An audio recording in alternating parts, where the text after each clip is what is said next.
Bapak Ibu yang saya hormati,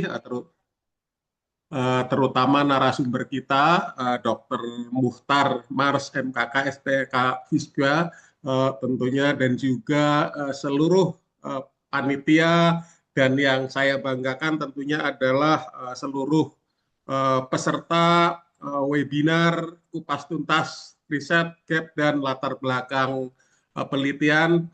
Pertama-tama tentunya marilah kita senantiasa memanjatkan puji syukur kehadirat Allah Subhanahu wa Ta'ala, Tuhan yang Maha Esa, karena pada pagi hari ini, insya Allah kita semua, walaupun kita bertatap hanya di layar, tapi insya Allah kita semua dalam keadaan sehat walafiat, sehingga kita bisa mengikuti webinar ini dengan baik sampai selesai nanti, dan tentunya harapannya adalah bisa bermanfaat untuk kita semua gitu. Jadi sekali lagi terima kasih nih Dokter Mukhtar, di sela-sela sibuknya sana sini sudah secara khusus pagi hari ini sampai siang bersama-sama kita untuk berbagi ilmu tentang bagaimana kupas tuntas tentang metode penelitian ini. Jadi Bapak Ibu peserta yang saya lihat daftarnya ini, kalau yang daftar itu sudah 200 lebih itu ya, tapi ini yang join masih 150-an.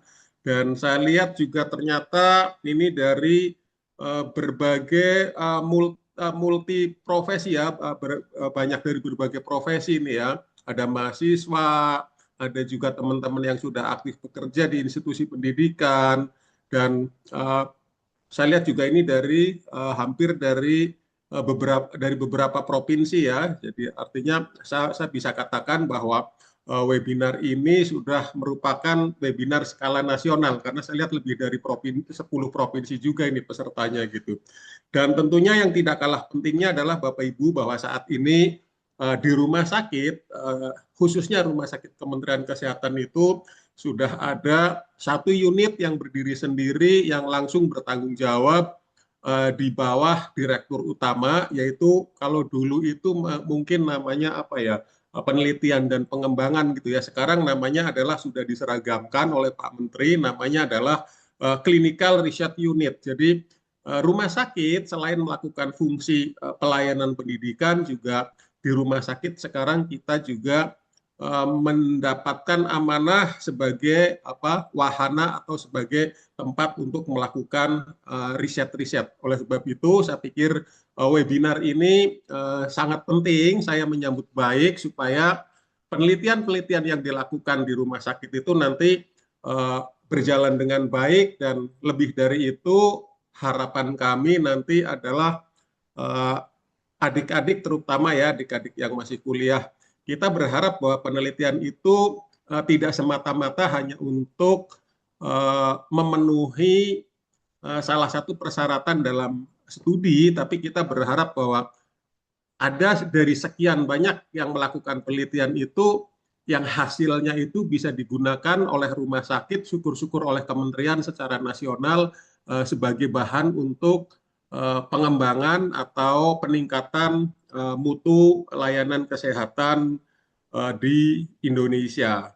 Jadi Bapak Ibu yang saya hormati, penelitian merupakan bagian penting ya dalam pembangunan, baik untuk pengembangan ilmu pengetahuan, juga tentunya kalau di fasilitas kesehatan dalam rangka peningkatan mutu pelayanan, serta yang tidak kalah penting adalah sebagai bahan dalam pengambilan keputusan, pengambilan kebijakan oleh para pengambil kebijakan, supaya betul-betul berbasis bukti gitu. Jadi kita sering mendapatkan kebijakan-kebijakan yang tidak tepat karena hanya berdasarkan kira-kira gitu, kemungkinan. Tapi kalau teman-teman bisa memberikan kontribusi hasil penelitian yang real, yang nyata, itu mudah-mudahan para pengambil kebijakan pun nanti mengambil kebijakannya tidak salah langkah karena berdasarkan data-data yang dan kondisi yang terjadi di lapangan. Bapak Ibu dalam menyusun proposal penelitian tentunya kemampuan untuk menentukan riset gap dan menyusun latar belakang merupakan tahap awal yang sangat menentukan, karena menjadi dasar arah, urgensi, dan kebaruan dan tentunya tidak kalah penting adalah original dari sebuah penelitian. Nanti narasumber kita Dr. Mukhtar akan kupas tuntas hal ini supaya teman-teman selesai mengikuti webinar benar-benar bisa memahami harus seperti apa, harus bagaimana, dan batasan-batasan mana yang bisa dilakukan. Namun Bapak Ibu, pada kenyataannya masih banyak teman-teman kita, khususnya tenaga kesehatan dan peneliti pemula, yang masih mengalami kesulitan dalam mengidentifikasi riset gap secara tepat, baik dari artikel ilmiah, kemudian juga dari peneliti-penelitian terdahulu, maupun dari fenomena yang terjadi di lapangan. Akibatnya penelitian yang disusun sering kurang fokus, kemudian belum menunjukkan unsur kebaruan, atau juga belum jelas urgensinya dari penelitian itu sendiri. Demikian pula nanti ketika menyusun latar belakang harus runut dan berbasis data, mulai dari fenomena, kemudian data pendukung, permasalahan, kesenjangan, hingga alasan pentingnya penelitian masih menjadi tantangan sendiri, khususnya untuk peneliti-peneliti pemula. Oleh karena itu, webinar ini diselenggarakan sebagai sarana pembelajaran. Mudah-mudahan ini merupakan sarana pembelajaran yang praktis ya, walaupun dalam waktu singkat, untuk membantu rekan-rekan dalam memahami langkah-langkah menentukan riset dan menyusun latar belakang penelitian secara mudah, sistematis, dan sesuai dengan kaidah-kaidah dan metodologi yang ada. Bapak Ibu peserta webinar yang saya hormati, melalui webinar ini saya juga berharap agar para peserta nanti mampu memahami bagaimana cara menentukan riset gap dengan mudah dan mampu menyusun latar belakang penelitian yang terstruktur, logis, serta berbasis data ya. Harapan lain, ilmu yang diperoleh hari ini tidak berhenti sebagai teori, tetapi benar-benar dapat diterapkan dalam menyusun proposal penelitian yang berkualitas dan siap diimplementasikan dan dikembangkan lebih lanjut tentunya di unit kerja nanti Bapak Ibu masing-masing.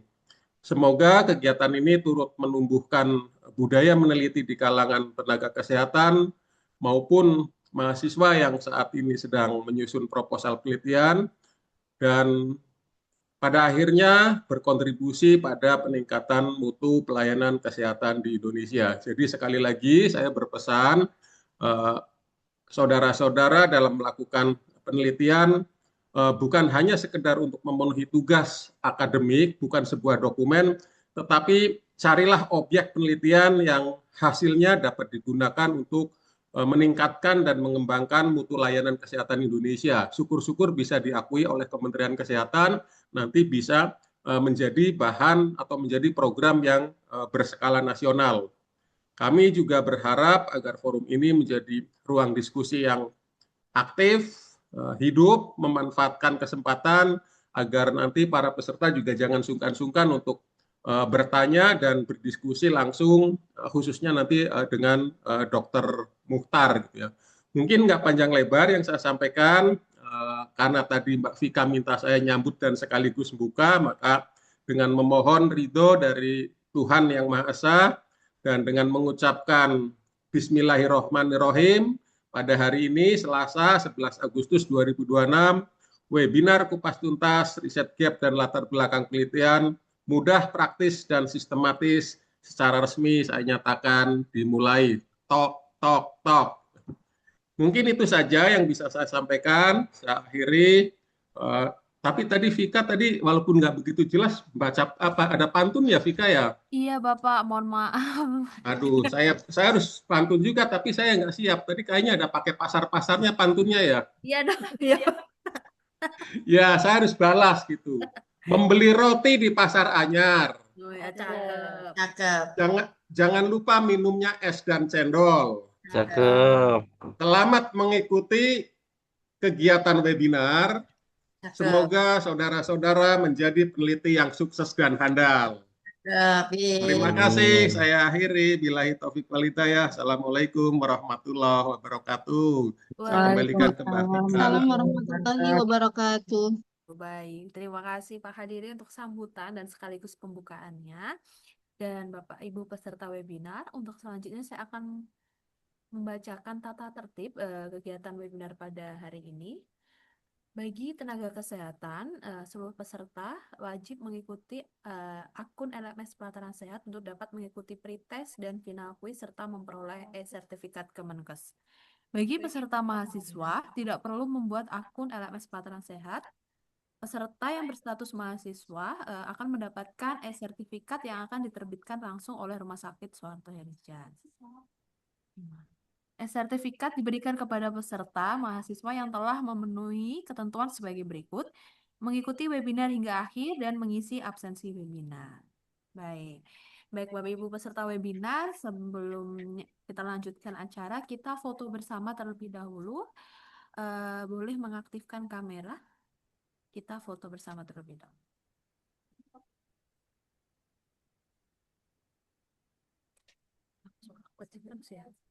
Gak ada headset kan?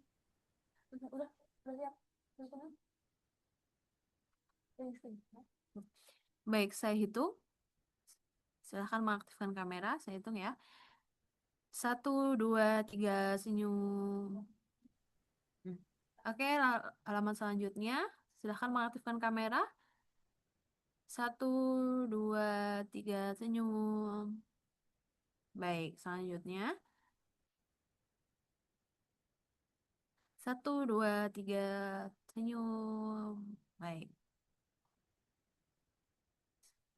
Selanjutnya, ya. 1, 2, 3, senyum. Udah. Baik, terima kasih Bapak Ibu peserta webinar.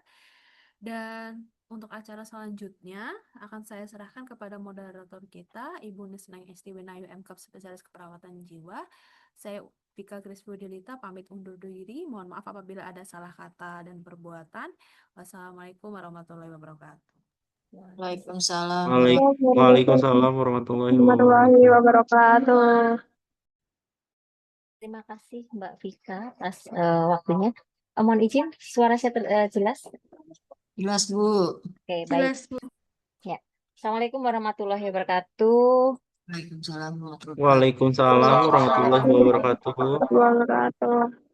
Selamat pagi dan salam sejahtera untuk kita semua.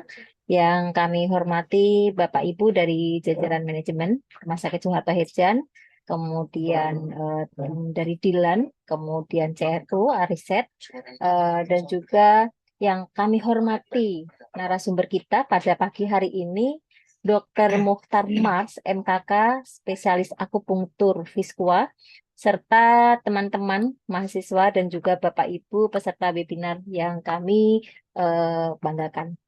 Puji syukur kita panjatkan kehadirat Allah Subhanahu wa Ta'ala karena atas rahmat dan karunia-Nya sehingga pada pagi hari ini kita dapat bersama-sama hadir dalam webinar Kupas Tuntas ResearchGap dan latar belakang penelitian mudah, praktis, dan sistematis. Sebelum kita mulai, izinkan saya menyampaikan sebuah pantun pembuka. Ya, nanti teman-teman bilang cakep ya. Pergi ke pasar membeli jamu. Cakep. Cakep. Jamu diracik bersama serai. Cakep. Cakep. Mari belajar ResearchGap bersama agar Cakep. penelitian semakin bernilai. Ya, oke. Cakep. Baik, Bapak Ibu yang kami hormati, jadi penelitian itu merupakan bagian penting dalam pengembangan ilmu pengetahuan, kemudian peningkatan mutu, serta pelayanan dan pengambilan keputusan yang berbasis bukti. Nah, salah satu tahapan awal yang sangat menentukan kualitas penelitian adalah kemampuan menemukan research gap dan menyusun latar belakang penelitian secara sistematis. Ya, oleh karena itu dengan adanya webinar pada pagi hari ini diharapkan teman-teman dapat memahami, ya, memberikan pemahaman yang praktis serta aplikatif bagi kita semua. Ya, baik, Bapak Ibu yang berbahagia, pada kesempatan ini sudah hadir di tengah kita narasumber yang kompeten dan pengalaman di bidang kesehatan, pendidikan, penelitian, dan publikasi ilmiah. Beliau adalah Dr. Mukhtar Mars, MKK, spesialis akupunktur Fiskua, seorang dokter spesialis akupunktur medik di Rumah Sakit Soeharto Herjan. Kemudian beliau juga dokter kesehatan kerja, sekaligus dosen dan juga peneliti dari Universitas Indonesia. Beliau juga memiliki pengalaman dalam pengajaran, kemudian penelitian, editorial, serta reviewer berbagai jurnal ilmiah. Untuk itu, mari kita sambut dengan penuh antusias narasumber kita pada pagi hari ini kepada Dr. Mukhtar Mars, MKK, spesialis akupunktur Fiskua. Kami persilahkan. Silahkan Dr. Mukhtar. Ya, baik. Terima kasih Bu Esti untuk pengantarnya.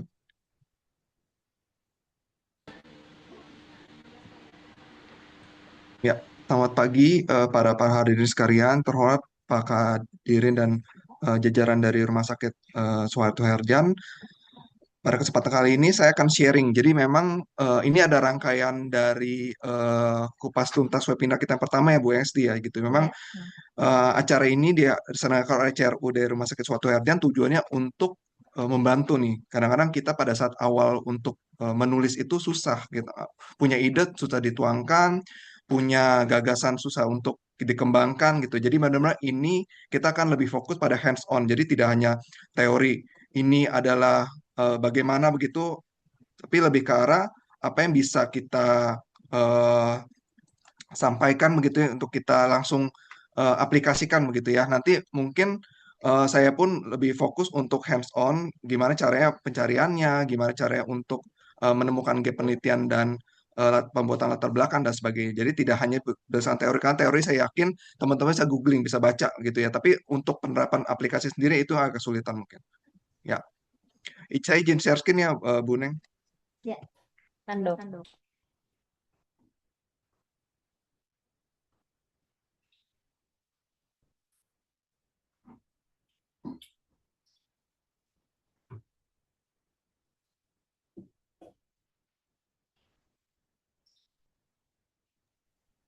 Ya, baik, pada kesempatan webinar yang diadakan oleh CRU Rumah Sakit Soeharto Herjan kali ini, kita akan kupas tuntas terkait dengan bagaimana menentukan gap dan latar belakang penelitian. Ya, jadi ini kenapa kita angkat topik hari ini adalah terkait dengan bagaimana sebenarnya gap penelitian itu bisa kita gunakan sebagai dasar untuk pembuatan suatu riset atau penelitian. Ya, jadi mungkin teman-teman juga sering bingung gitu loh. Ini mulainya dari mana nih untuk kita memulai suatu penelitian gitu. Ya, mungkin judul dengan topik yang misalnya topik dengan TB gitu ya, TBC gitu. Nah, itu kan kita paling apa sih pengobatan TB? Apakah pasien-pasien TB ini minum obatnya compliance-nya bagus? Ya, apakah mungkin dengan penggunaan OAT sekarang, obat antituberkulosis sekarang itu sudah optimal belum untuk pengobatan kasus dengan TB gitu? Atau mungkin pengobatan untuk TB MDR, multi drug resistant itu bagaimana? Apakah memang masih sesuai dengan kondisi sekarang nih gitu, dengan berbagai mutasi post pandemi COVID dan lain sebagainya? Apakah hal tersebut masih relevan dengan pengobatan TB saat ini misalnya seperti itu? Justru dengan berbagai penelitian tersebut, justru kita harus cari gapnya, celahnya. Kenapa? Karena dari celah atau gap tersebut itu akan menentukan apakah penelitian kita ini tanda kutip menarik bagi reviewer, apalagi kita ingin publikasi ya di suatu jurnal internasional, misalnya Scopus atau Web of Science. Kenapa? Karena mereka pun tentunya akan memilih topik-topik atau scope yang memang sesuai dengan jurnal yang mereka inginkan gitu. Misalnya contohnya jurnal kesehatan, misalnya fokus di respiratory, misalnya di jurnal terkait dengan penyakit pernafasan. Tentunya itu bisa tuh penyakit-penyakit dengan TB kita masuk. Tapi kalau misalnya kasus dengan yang kita mau angkat misalnya TBC, TB pada anak misalnya, atau mungkin TB pada orang dewasa, justru kita mau submitnya di jurnal yang tidak ada relevansi, misalnya jurnal kejiwaan itu kan tidak relate ya gitu. Otomatis ya dari awal pun nanti dari pihak editor maupun dari pihak reviewer pasti sudah reject nih gitu ya. Jadi hal-hal tersebut juga kita harus pikirkan, kenapa makanya gap penelitian itu begitu penting kita tentukan sejak awal supaya nanti teman-teman juga tidak salah arah begitu ya. Ya, kita masuk ke dalam gap penelitian ya. Sebenarnya gap penelitian, gap itu celah ya, ada gap, ada celah gitu ya, penelitian. Jadi memang ada celah di penelitian. Jadi gap penelitian itu bisa kita dapatkan misalnya dari kita harus baca-baca juga literaturnya gitu. Paling pertama adalah yang jadi pertanyaan kita adalah apa yang belum diketahui. Gitu. Jadi mungkin teman-teman juga harus tahu nih saat ini yang teman-teman belum ketahui apa. Mungkin teman-teman belum tahu tapi orang lain yang di luar dari teman-teman yang mungkin peneliti-peneliti sebelum kita gitu itu mereka sudah lakukan suatu penelitian tersebut gitu. Apakah memang itu masih relevan atau mungkin ada kebaruan dari penelitian yang akan kita angkat? Ya, misal contohnya untuk yang kasus begini TB ya supaya mungkin teman-teman juga bisa lebih memahami. Ya, contohnya misalnya apa yang belum diketahui terkait dengan pengobatan TB misalnya pada pasien-pasien dengan gangguan kejiwaan gitu ya otomatis juga dengan pasien-pasien dengan gangguan kejiwaan pasien-pasien dengan ODGJ gitu ya otomatis mereka untuk compliance pengobatannya beda dengan pasien-pasien memang tidak ada gangguan kejiwaan misalnya seperti itu ya dari pengguna minum obatnya dari apa namanya compliance untuk kepatuhan minum obat efek sampingnya mungkin kalau misalnya pasien dengan tanpa ODGJ ada tanpa gangguan jiwa mereka pada saat minum obat mereka paham oh ada efek mual muntah nih setelah minum obat-obat UAT. Nah, itu mungkin kita bisa edukasi. Tapi dengan pasien-pasien ODGJ, terkadang mereka sendiri tidak bisa menerima dari edukasi kita. Mereka juga bingung begitu. Dengan kita kenapa sih harus memberikan mereka obat teratur seperti itu? Nah, kita harus cari tahu nih, apakah memang dari hal tersebut ada celah penelitiannya, ada gap penelitiannya, ataukah memang ada eh, semacam kesempatan kita untuk menggali lebih dalam nih. Oh, ternyata memang kasus dengan pasien-pasien TB atau mungkin MDR, multi drug resistant TB, ya memang ada gangguan kecemasan dengan depresi. Kita bisa teliti nih karena mungkin penelitian belum terlalu banyak misalnya seperti itu ya. Yang kedua adalah apa yang masih belum dijelaskan. Mungkin penelitiannya tadi pasien-pasien ODGJ yang memang menderita TB dengan comorbid TB itu mungkin banyak nih penelitiannya. Tapi apa yang belum dijelaskan misalnya? Oh, efek sampingnya apakah memang efek samping pada pasien-pasien ODGJ yang anak atau mungkin dewasa ini sama nih efek sampingnya gitu ya atau mungkin ada perbedaan antara pasien-pasien dengan depresi yang ada komorbid dengan TB dengan pasien-pasien dengan bipolar yang ada komorbid dengan TB ini sama jadi hal tersebut juga mungkin bisa kita apa namanya kita explore lebih lanjut gitu apakah memang sudah dijelaskan lebih lanjut kalau misalnya memang belum dijelaskan lebih lanjut justru itu peluang kita untuk kita lebih explore lagi ya yang ketiga apa yang masih diperdebatkan gitu ya itu tadi apakah memang pengobatan TB ini pada pasien-pasien dengan gangguan jiwa, misalnya pasien dengan depresi, ini sesuai dengan protokol atau guidelines yang memang saat ini sudah dijalankan oleh WHO atau di seluruh dunia, gitu ya. Misalnya pasien dengan ODGJ dengan eh, skizofrenia misalnya kan, paranoid. Mereka ketemu orang aja mungkin takut. Mereka untuk komunikasi, untuk sosialisasi dengan orang sekitarnya mungkin mereka menarik diri, cenderung menarik diri. Apalagi kalau misalnya petugas-petugas kita, orang kesehatan datang ke home care, ke rumah mereka, atau mungkin mereka kunjungan ke rumah sakit untuk kontrol begitu ya.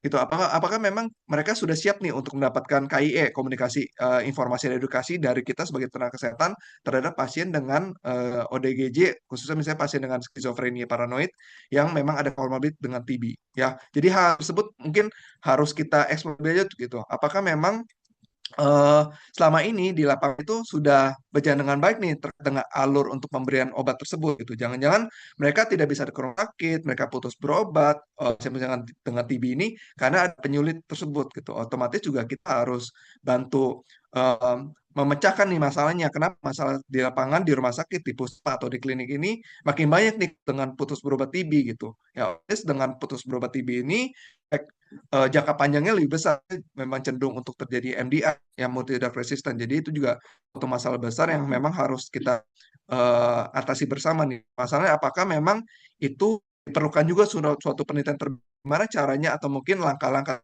Pak Kadirin sempat sampaikan juga kan.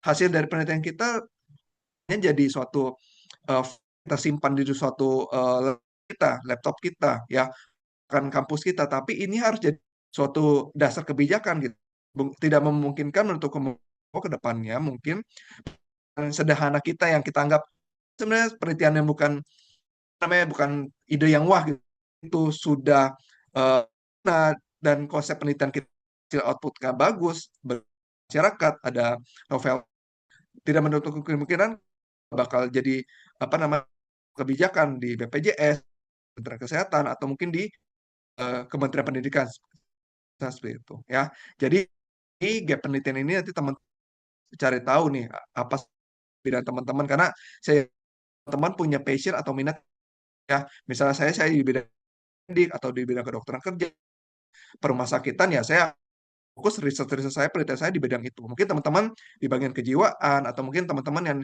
promosi kesehatan, di bagian biostatistik, di bagian kesehatan lingkungan, epidemiologi dan sebagainya, ya mungkin bisa berkutat terkait dengan penelitian tersebut ya. Nah, dari tiga penelitian tersebut sebenarnya nanti kita akan pecahkan atau mungkin kita rumuskan dalam suatu rumuskan masalah ya. Rumuskan masalah ini misalnya dengan kasus TB, misalnya pasien TB dengan skizofrenia paranoid tadi contohnya ya lebih mudahnya. Ini apakah memang kepatuhan angka berobatnya, angka kunjungannya, kontrolnya dari pasien tersebut sudah sesuai dengan KPI ya kan dari yang target yang kita capai ingin kita capai di institusi kesehatan kita gitu. Kalau misalnya memang belum tercapai ya itu jadi permasalahan juga gitu. Kenapa? Apakah memang dari pihak kita sebagai fasilitas kesehatan atau mungkin dari pihak pasiennya misalnya kan karakteristik pasiennya dari pihak support system dari keluarganya dan sebagainya itu juga jadi suatu rumuskan masalah.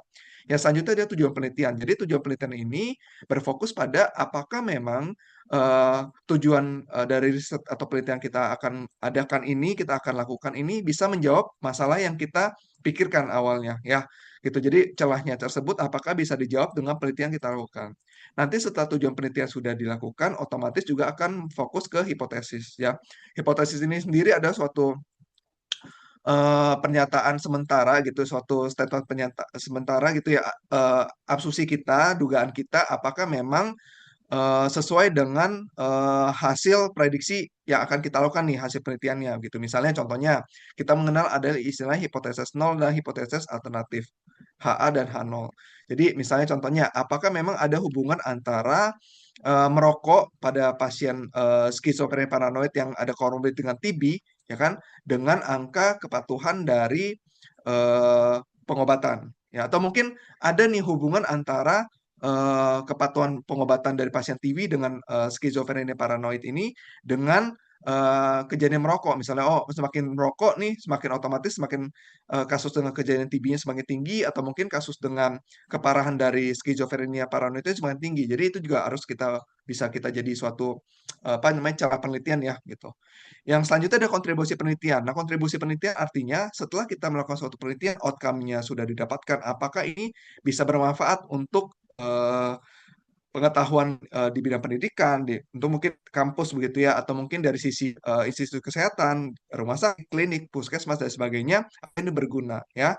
Selanjutnya ada kebaruan atau novelty. Nah, kebaruan atau novelty ini begitu penting karena kita S1, S2, S3 pun ya di apa namanya di dunia pendidikan selalu mencari novelty. Makanya jangan kalau mungkin teman-temannya di pendidikan sering diadakan hibah. Ini untuk merangsang atau menstimulasi supaya ada kebaruan.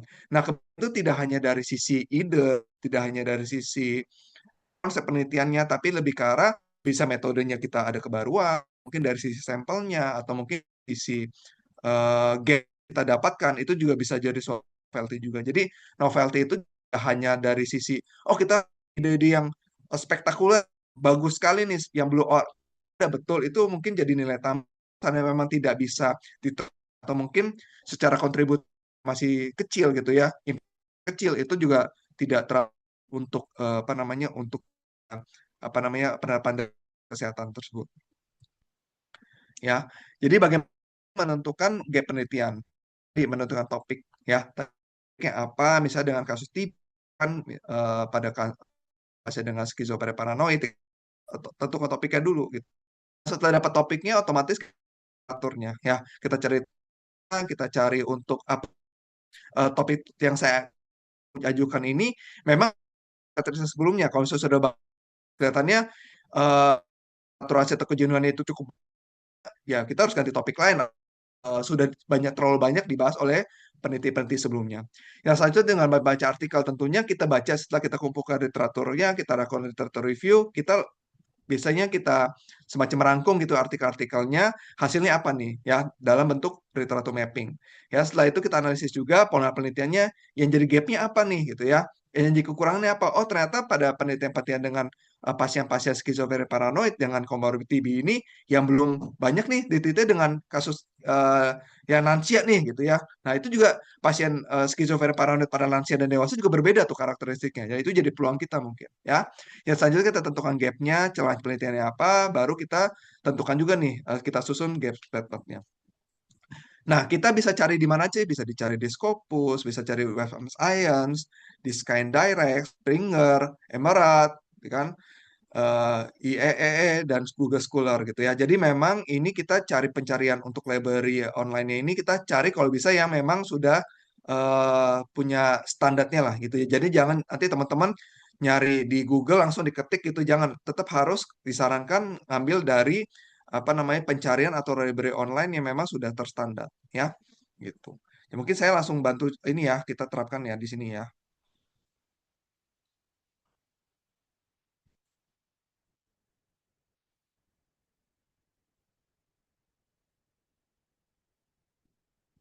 Apakah sudah terlihat nih Bu Neng Esti? Sudah ya. Oke. Ya makasih. Ya. Contohnya ya ini ya.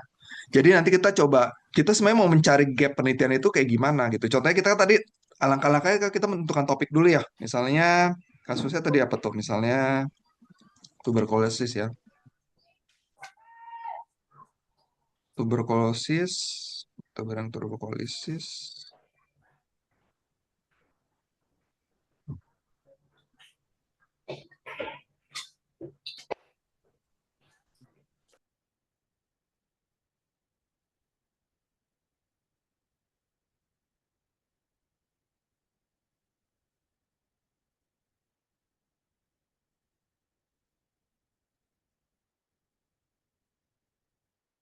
Ya, jadi nanti teman-teman kalau pencarian itu misalnya contohnya saya pakai Puppet ya gitu ya, saya sih mau pakai Clinical Key, PubMed sebagainya gitu. Yang paling penting adalah jangan sampai teman-teman Google misalnya tuberkulosis in mental health patient. Ya, jangan begini. Kadang-kadang nanti muncul iklan-iklan kan, terus blogspot gitu. Itu secara standar kebenaran dari apa namanya substansi dari pengetahuannya masih kita apa namanya kita harus saring lagi gitu ya. Nanti teman-teman kan misalnya waktu kita masih sekolah ya masih SMA sering tuh dapat tugas untuk ngumpulin artikel-artikel ya. Teman-teman googling langsung gini. Tapi karena teman-teman juga Anda juga harus berpikir sistematis, berpikir secara akademisi itu harus dicarinya itu dari googling lagi begini ya. Harus masuk dulu ke PubMed, ke Scopus, ke web ke yang Springer kayaknya itu baru kita cari. Jangan sampai nanti teman-teman ikut webinar ini salah juga nih, artinya tetap Google kan tiba-tiba nanti yang iklan-iklan dan sebagainya itu jelas sisi apa namanya kebenarannya itu belum tentu gitu gitu ya. Kan di sini mungkin misalnya dengan kasus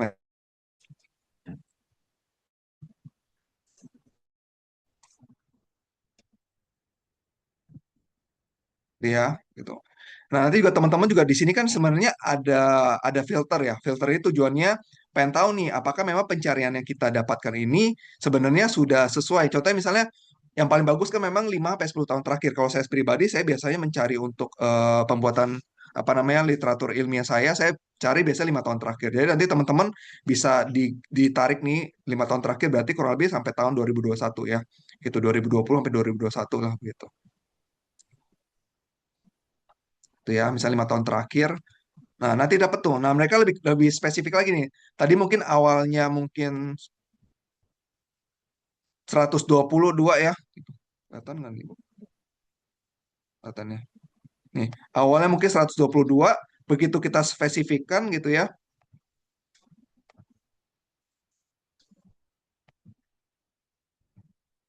Begitu kita spesifikkan menjadi 5 tahun terakhir, ini justru berkurang jadi 44 misalnya gitu ya. Jadi nanti teman-teman harus cari. Jadi jangan sampai dari tahun 1970 sekian itu kan artinya sudah tidak relevan ya. Mungkin kita sendiri belum lahir gitu tahun tersebut. Jadi artinya perkembangan ilmu itu begitu signifikan. Jadi waktu kayak contohnya waktu kita pandemi COVID pun semua orang researcher semua peneliti itu bercari-cari mencari obat gitu. Dari dulu obat cacing lah dipakai, obat ini dipakai. Ternyata memang cari relevan nih. Ternyata begitu diteliti lebih lanjut, oh ternyata tidak signifikan nih untuk penyakit COVID gitu ya. Artinya kasus dengan TB pun dengan mental health ini gitu ya mungkin aja berbeda dari tahun 1974 sampai sekarang gitu. Justru kita harus cari saran 5 tahun terakhir ya. Nah, setelah kita sudah dapatkan ini ya, setelah kita dapatkan tentunya kita ambil ambil apa namanya? Ambil eh, artikelnya nih gitu ya. Tadi misalnya dengan mental health.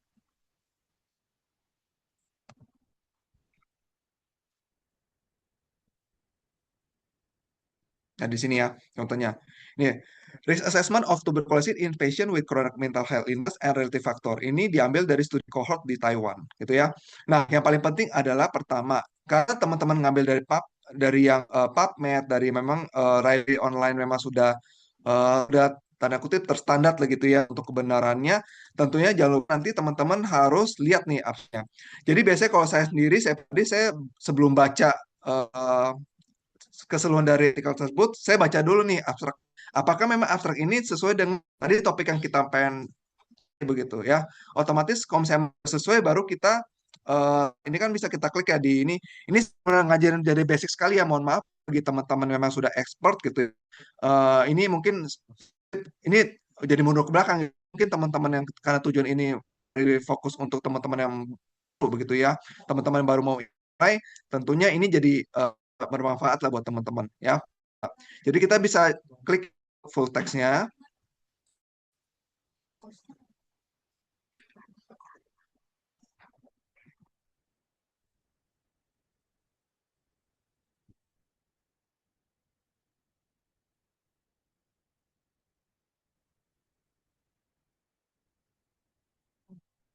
Nanti biasanya, nah ini ya. Nanti teman-teman bisa apa namanya keseluruhan. Tadi kan kalau misalnya abstrak itu ini ya sedikit lah gambaran aja. Tapi begitu teman-teman klik full artikelnya, ini akan eh, keluar nih ya untuk teksnya gitu. Nah, nanti harus baca juga nih. Nah, saya ini trik saya biasa kalau nyari gap nih lihat dari keterbatasan nih, gitu.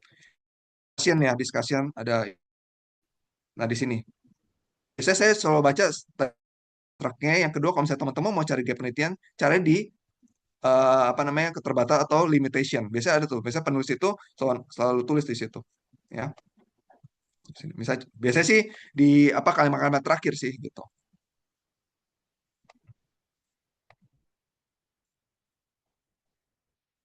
Gitu. Nah, biasanya nanti dari pihak penulisnya, kalau dari saya sebagai researcher peneliti itu saya bakal tulis nih, oh keterbatasan penelitian saya adalah, oh ternyata subjeknya nih, waktu saya terbatas, saya harusnya mungkin bisa untuk penelitian saya 1 tahun, tapi karena saya waktu terbatas, saya hanya bisa 6 bulan. Nah, mungkin nanti teman-teman sekalian dengan topik yang sama, kita bisa extend untuk waktunya, jadi 6 tambah 6 bulan lagi, jadi setahun. Nah, itu juga suatu novelty juga sebenarnya, dengan sampel yang berbeda, dengan tempat yang berbeda gitu. Jadi saya biasanya nih, tadi ingat lagi teman-teman, baca abstraknya apakah tadi sesuai dengan topik yang kita mau.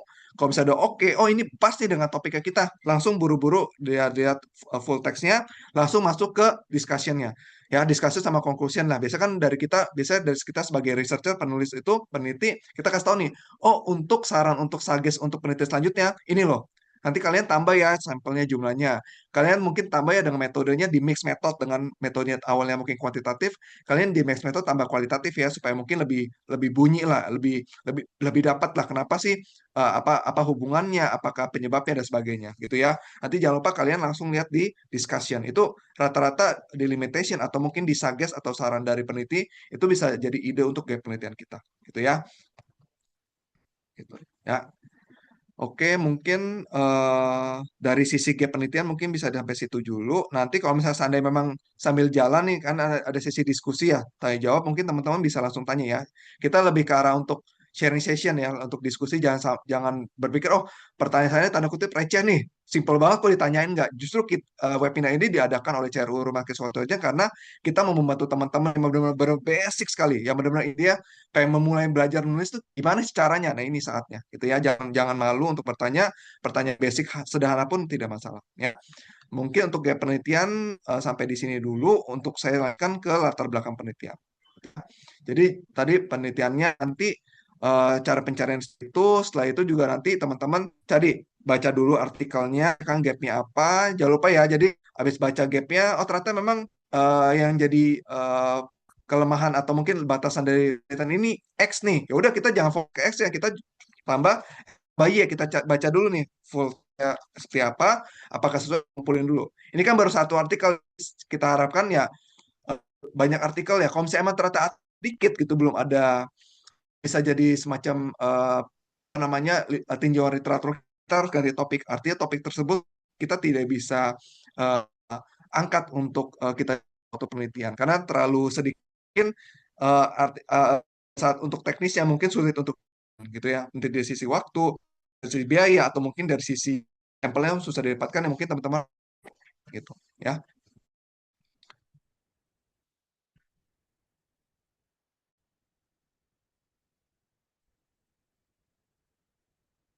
Oke, sudah terlihat ya, lanjutkan.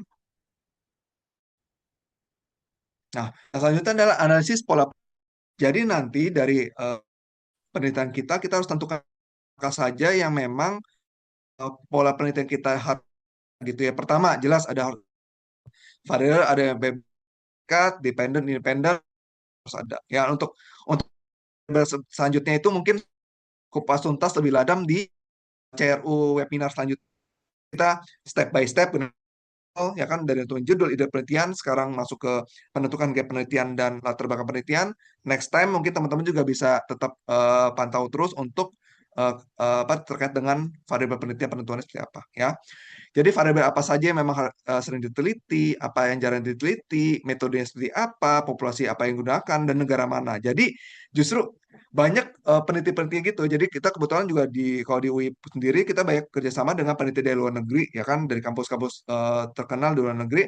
Mereka rata-rata memang senang kerjasama dengan kita Indonesia. Kenapa? Karena memang kita punya geografis yang bervariasi ya, karakteristik berbeda, ya kan, punya apa namanya, punya budaya yang berbeda. Justru itu menarik bagi mereka karena dengan karakter mereka yang kita punya di Indonesia itu jadi suatu nilai tambah dalam suatu penelitian gitu. Bisa saja mungkin kalau mereka dari kita melakukan penelitian di Jawa misalnya, beda dengan teman-teman yang di Papua, beda dengan teman-teman di Sulawesi, beda dengan teman-teman yang di Sumatera. Nah itu pasti berbeda dengan karakteristik, pola habitnya, pola untuk kegiatan kerjanya, untuk pola makan dan sebagainya, itu pasti ada perbedaan outputnya maupun dari sisi sampel yang akan kita pakai. Nah itu juga jadi novelty juga. Jadi balik lagi, gap penelitian ini tidak hanya terkait dengan kita harus cari celah penelitian yang wah banget nih, yang kita begitu kita paparkan orang bakal terkesima, enggak. Justru yang baik lagi kontribusinya apa ya. Jangan sampai nanti penelitian kita sudah lakukan, sudah makan waktu, biaya, ya kan. Kita juga menguras tenaga dan pengorbanan banget nih untuk ngerjain penelitian. Ternyata memang kontribusi minimal nih, bisa untuk secara teori aja kemajuan dari apa namanya penelitian, tapi justru kita harus implementasikan apakah memang penelitian yang kita lakukan ini bisa berguna masyarakat, kita implementasikan gitu.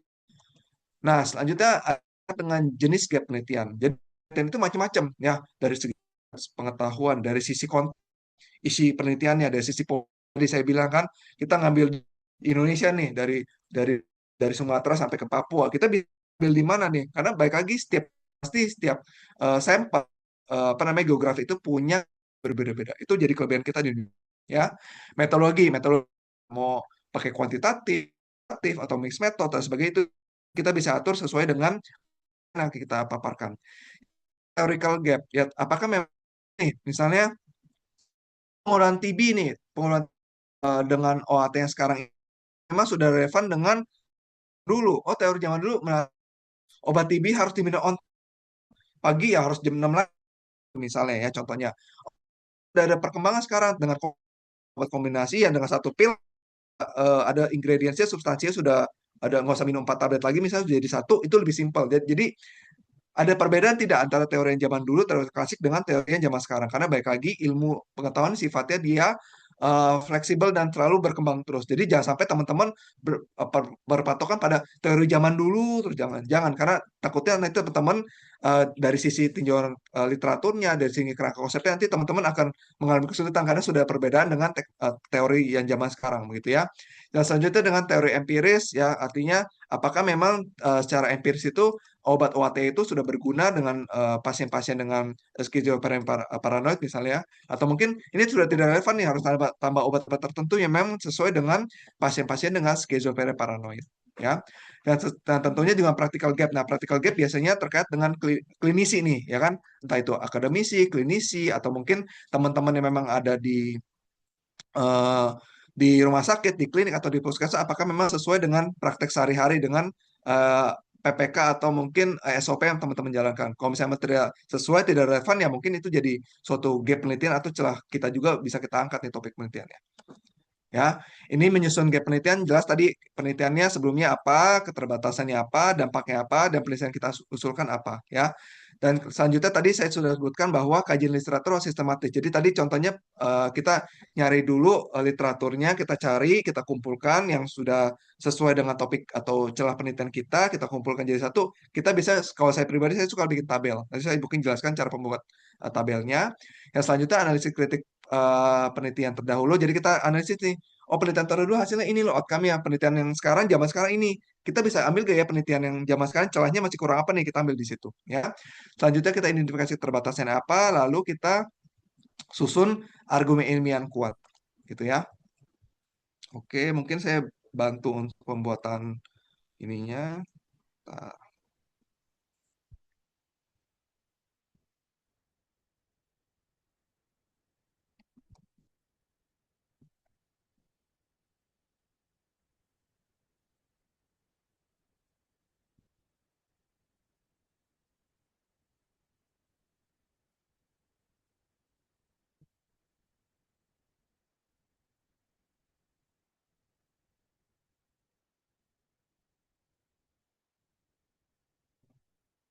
ini saya share screen udah belum ya?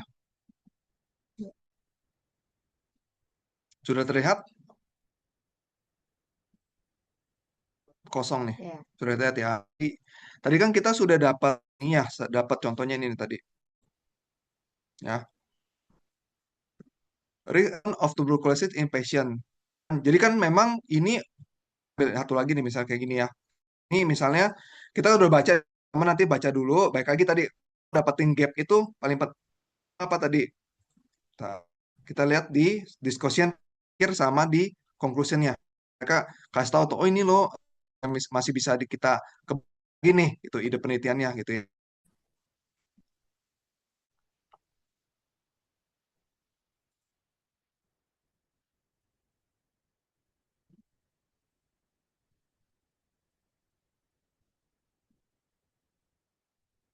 Ya, teman bisa buat kolom tabel begitu ya, bikin tabel. Kalau saya sendiri saya suka tabelnya sih.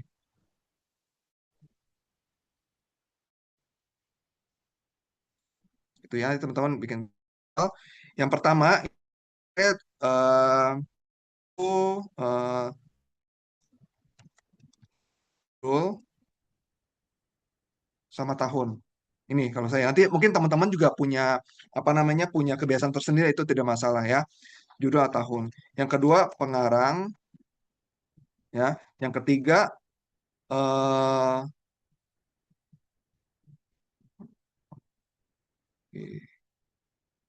oke. Yang ketiga dia tujuan penelitiannya atau topiknya gitu ya. Tujuannya buat apa? Yang keempat saya bisa hasil. Yang kelima sorry, yang ke yang ke ini metode. Yang selanjutnya hasil. Yang selanjutnya baru bentar.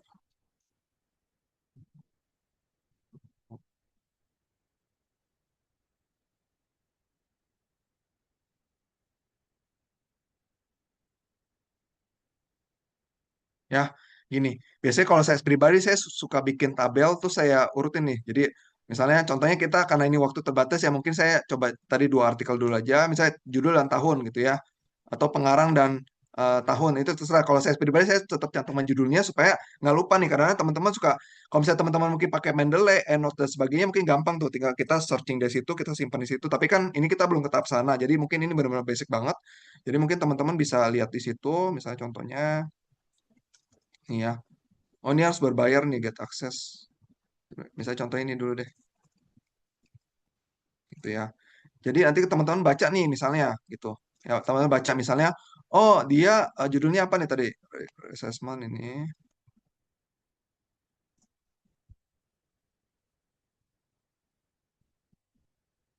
ya.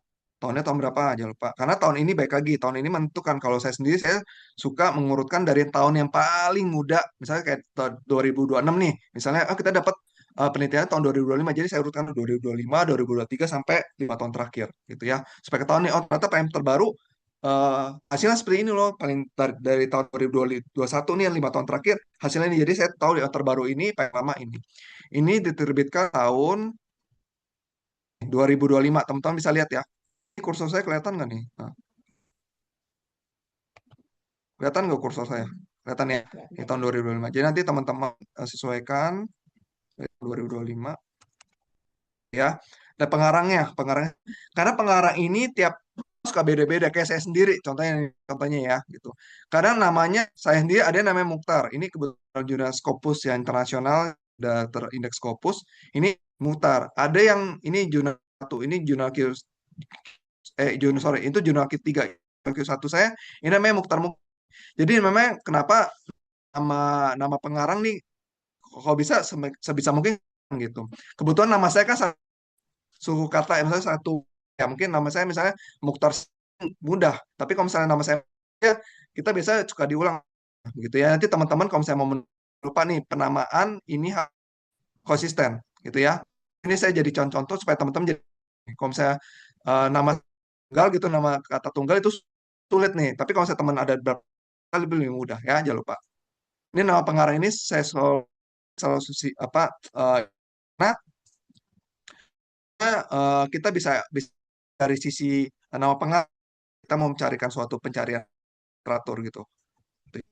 Ini nah DKK gitu kawan. Nah, tujuannya apa? Kawan bisa baca di sini. Baik lagi ini karena waktu kita terbatas, mungkin contohnya saya ngambil dari abstrak, tapi ini harusnya teman-teman harus baca dulu ya ini ya. Jadi teman-teman download dulu full text-nya, bacain tujuannya apa, nanti kita baru teman-teman susun di situ. Gitu ya. Oh, tujuannya apa sih di sini? Gitu. Nih, teman-teman bisa baca di sini. Kelihatan nggak buneng ini? Saya kursor gini. Kelihatan ya? Saya blok kelihatan ya? Ini objektif adalah buat ini. Berarti kan untuk membandingkan nih koinsiden. Berarti teman-teman di sini tulis itu ya. Tuh, nah metodenya apa nih? Teman-teman cari juga. Baik lagi ini teman-teman harus baca dari semua total ya gitu. Tapi ini karena kita pelatihan hands on, mungkin teman-teman ini waktu terbatas jadi saya langsung dari situ juga ya. Metode dia apa sih sebenarnya metodenya gitu. Teman-teman bisa baca di sini.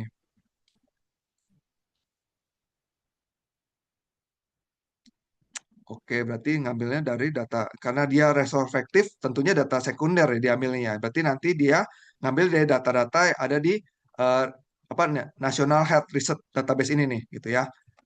Tuh, dari tahun apa namanya dari tahun 2002 sampai 2013.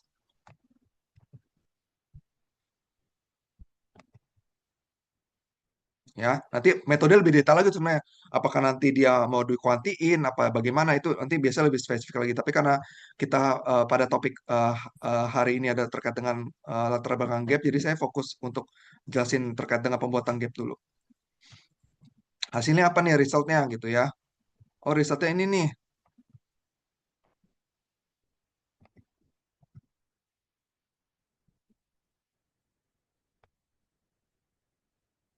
Nah gitu ya.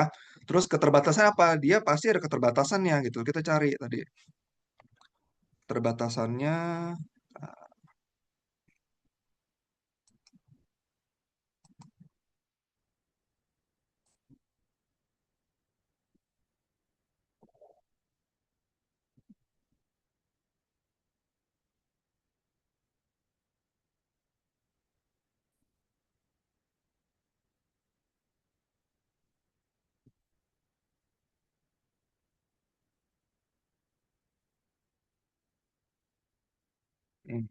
Dia bilang sebenarnya ada saran-saran juga kita bisa masuk ke sini gitu ya. Jadi memang oh dibutuhkan ini nih misalnya advokasi terkait dengan program TB.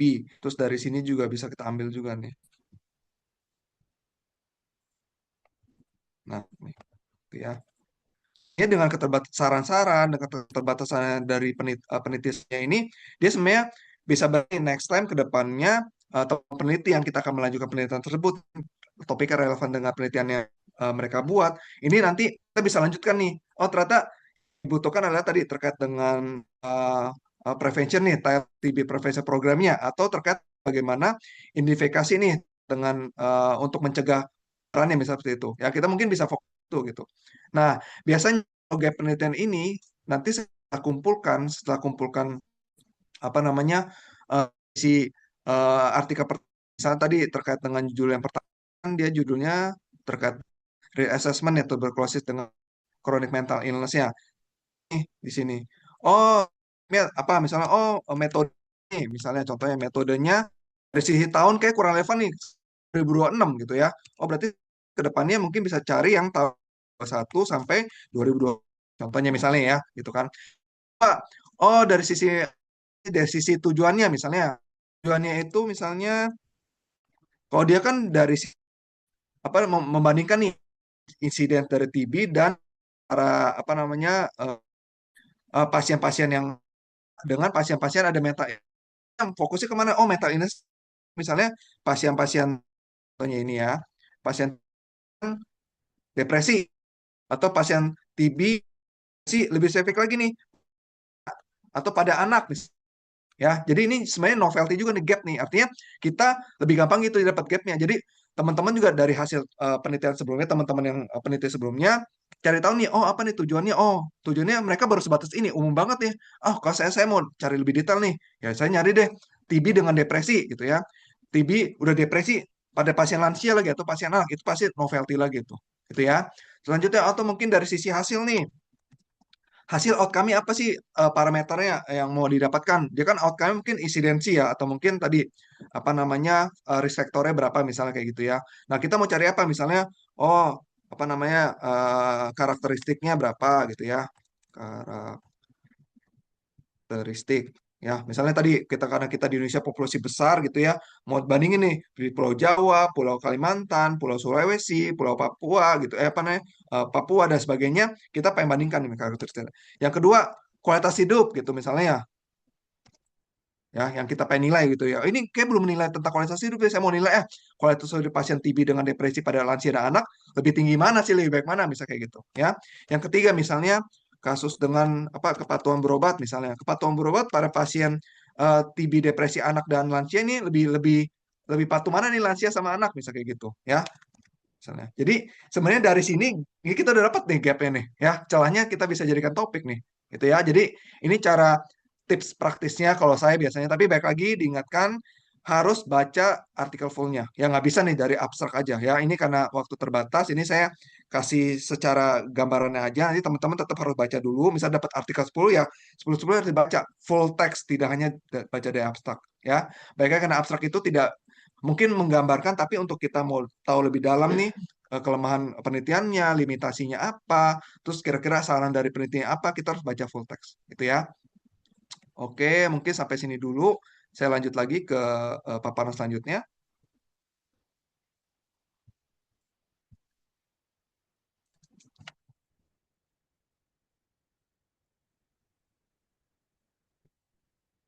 Oke, ya. Sudah terlihat, Bu Neng? Sudah ya, oke. Kita masuk ke latar belakang penelitian. Ya, nah, tadi kan setelah teman-teman sudah tahu nih, oh, saya dapat celah nih. Tadi dapat apa tadi dirangkum, dicari kira-kira peluangnya apa saja topik-topik. Kalau teman-teman masuk ke latar belakang. Ya, latar belakang biasanya kalau misalnya kita nih, kita mahasiswa, kita apa dosen lagi sekolah mungkin, lagi pendidikan lagi S3 gitu. Ini biasa ada di bab 1 teman-temannya gitu.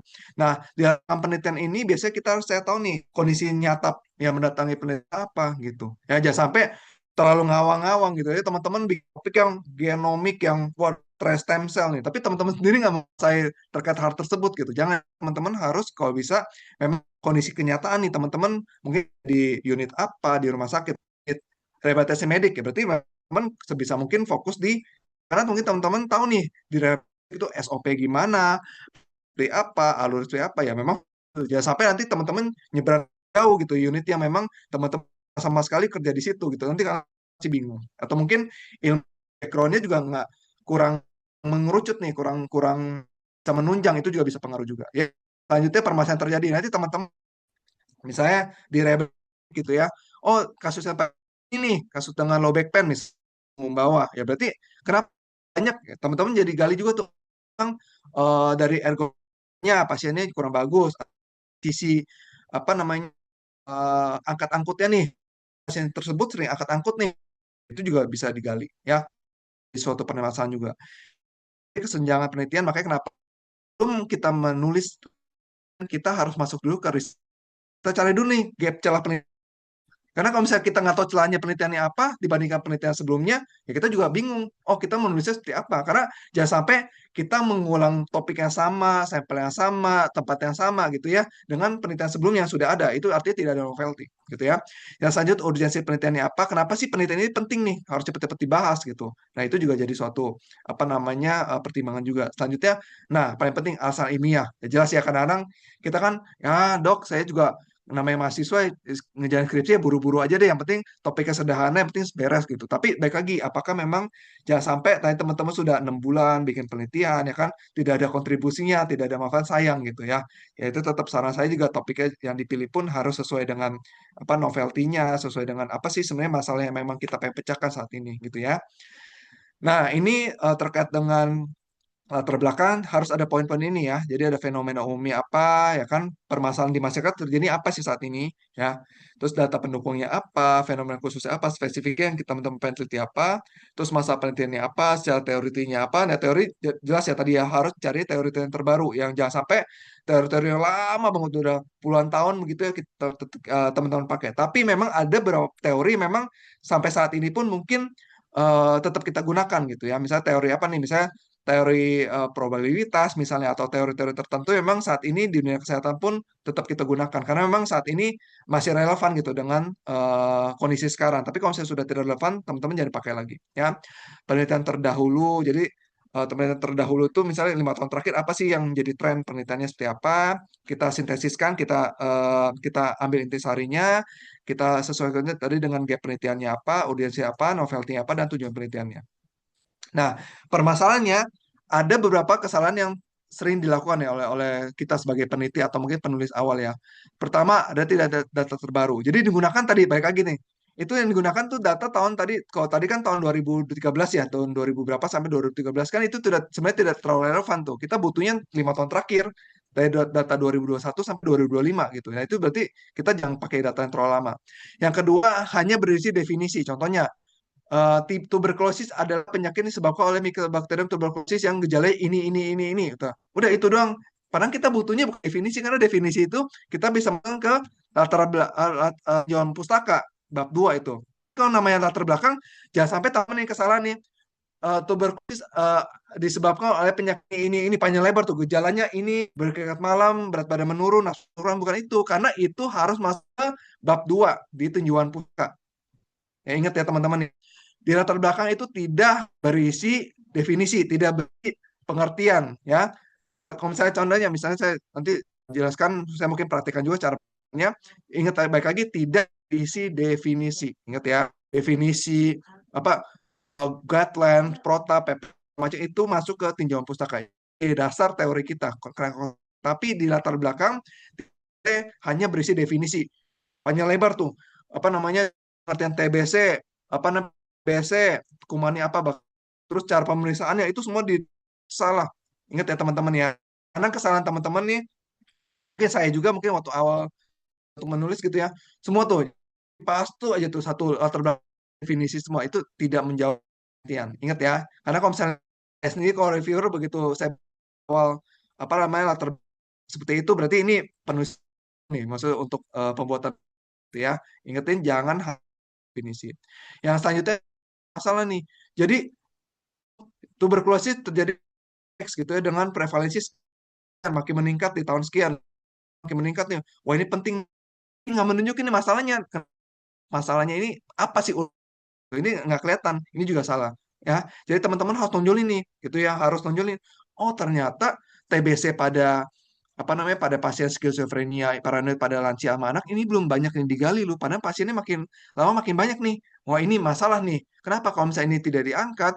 Ini pengobatan dia terbatas, obat-obat yang buat pasien lansia dengan anak sedangkan beda dengan dewasa, ini dosisnya gitu ya. Ini jadi masalah. Karena kalau misalnya tidak ditanganin, pasien TB nularnya makin banyak. Nah, itu jadi kan masalah. Kita harus tonjolkan di situ ya. Di latar belakang itu kita cantumkan, oh ternyata masalahnya ini loh. Jadi kita sebagai pembaca, sebagai reviewer, oh toh, ini peneliti, si penulis paham nih, ini masalah ini akhirnya perlu diangkat. Oh, saya ambil deh, ini saya publikasi deh di jurnal ini gitu. Ya gitu ya. Jadi harus kita tonjolkan masalahnya apa. Ya. Selanjutnya tidak ada research gap. Balik lagi nih, kalau tidak ada gap penelitiannya, tidak ada celah penelitiannya, lah apa yang mau diangkat gitu. Toh jurnal yang sebelumnya, mungkin artikel sebelumnya terbit di jurnal yang saya review misalnya seperti itu, ya sudah ada jurnal ini, ngapain saya ambil lagi jurnal dari teman-teman gitu. Ya, topiknya sama, sampel sama, metode sama. Jadi saya ngambil artikel teman-teman buat apa gitu ya. Padahal topiknya sama nih ya. Lebih baik saya ngambil topik yang berbeda gitu ya. Jadi ingat ya, harus ada research gap-nya, harus ada novelty-nya apa, jelas harus dirangkum dulu nih. Jadi di latar belakang itu jelas nih, oh ternyata penelitian si X, contohnya penelitian dari si Bu Esti ini mengatakan bahwa TB pada lansia ini loh.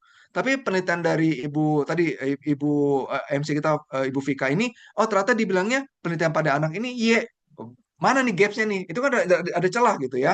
Jadi itu sebagai bisa bisa kita rangkum tuh di situ. Oh ternyata memang yang kita harus tonjolkan yang jadi celah kita tuh ini loh. Itu kita bisa tulis di latar belakang. Ya, tidak ada hubungan antar paragraf. Misalnya contoh nanti saya jelaskan ya, saya langsung tulis di situ. Ya. Oke, mungkin ini saya langsung praktekkan saja.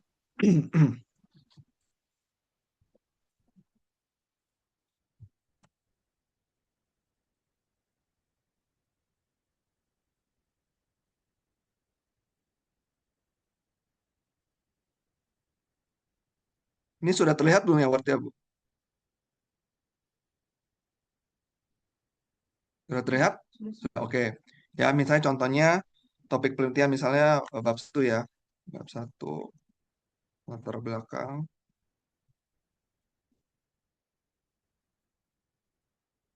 Ya, misalkan begini kan teman-teman mahasiswa ya. Jadi kan bisa begini nih. Jadi latar belakang sifatnya dia harusnya terbalik. Jadi dia umum ke khusus. Itu ya. Piramida terbawah ya. Kayak gini nih modelnya nih, piramida terbalik gitu ya. Gitu. Jadi model begini ya teman-teman ya. Gitu. Jadi nanti dari umum dulu. Ini saya kelihatan nggak nih kalau digerakin? Ya. Ini dari umum dulu sampai ke khusus ya. Contohnya karena tadi kita lagi awal kita TB ya teman-teman ya. Contohnya begini.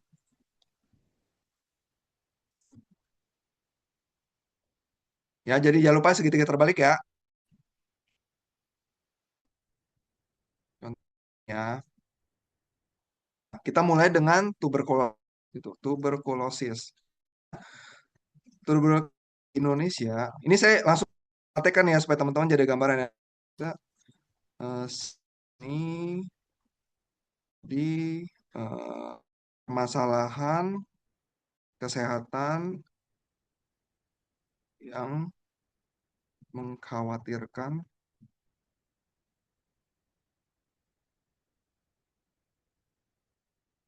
gitu ya. Nah, ini dulu nih.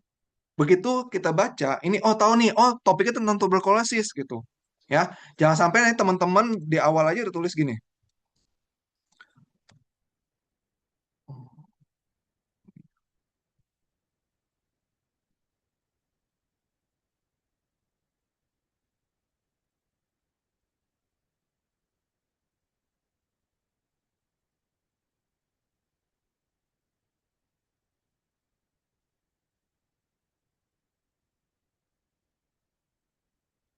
Gitu. Misalnya nih, beda kan nih antara yang kalimat pertama sama kedua ya. Kalau ini kan jelas nih, anak dengan tuberkulosis mendapatkan oh tidak sesuai. Ini kan masalah sebenarnya. Ya, ini bisa jadi topik kita nih, gap kita. Oh, anak dengan tuberkulosis mendapatkan obat yang tidak sesuai dosis gitu. Ya, ini kan sebenarnya jadi masalah. Kenapa sih tidak sesuai dosis? Ya, kenapa sih apa namanya anak dengan tuberkulosis, misalnya apalagi dengan depresi, misalkan anak dengan depresi ada tuberkulosis, ini harus minum obat-obat depresi, harus minum obat OAT juga gitu. Tapi dosisnya nggak sesuai, kenapa nih gitu? Apa memang di situ belum ada dokter jiwanya, atau mungkin untuk dokter anak yang spesialis di bidang sosial TB-nya nggak ada, atau bagaimana? Permasalahan kan sebenarnya. Tapi dengan menulis ini di awal, ini salah ya teman-teman ya, gitu. Ya, ini salah ya, karena kita lagi latar belakang sifatnya dia piramidal. Jadi umum dulu nih. Jadi kita teman-teman harus mulai dulu dari oh ini nih. Teman-teman begitu baca gitu. Tuberkulosis di Indonesia saat ini menjadi sangat mematikan bagi masyarakat. Oh jelas nih. Ternyata memang problemnya di tuberkulosis ini jadi. Nah lanjut ya kalau kita mau angkat tentang anak gitu ya. Pasien anak yang menderita penyakit tuberkulosis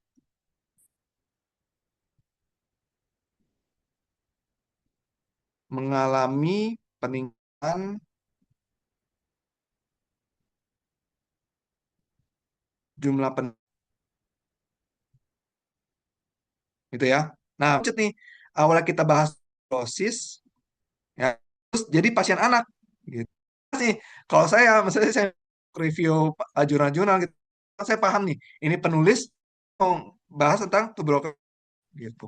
Tapi kalau misalnya dari anak tuberkulosis di sini, eh, tuberkulosis, tuberkulosis, tuberkulosis pada lansia. Jumlahnya dibanding tahun lalu. Nah, teman-teman baca deh. Anak dengan tuberkulosis tidak sialidosis. Terus kalimat keduanya, tuberkulosis pada lansia jumlahnya meningkat dibanding tahun lalu. Nah, saya pun sebagai pembaca gitu, ini sebenarnya penulis ini mau bahas yang mana sih, lansia apa anak gitu, ya? Atau mau bahas ini, oke lah dia mau bahas lansia gitu ya, jumlah meningkat lah. Nah, tapi pada anak nggak dibahas nih gitu. Atau mungkin penulis ini mau bandingkan ya sebenarnya jumlah pada tuberkulosis pada anak dan lansia itu meningkat loh gitu. Ini nggak kelihatan. Tapi kalau misalnya teman-teman baca yang kalimat ini selanjutnya nih yang paling yang bawah.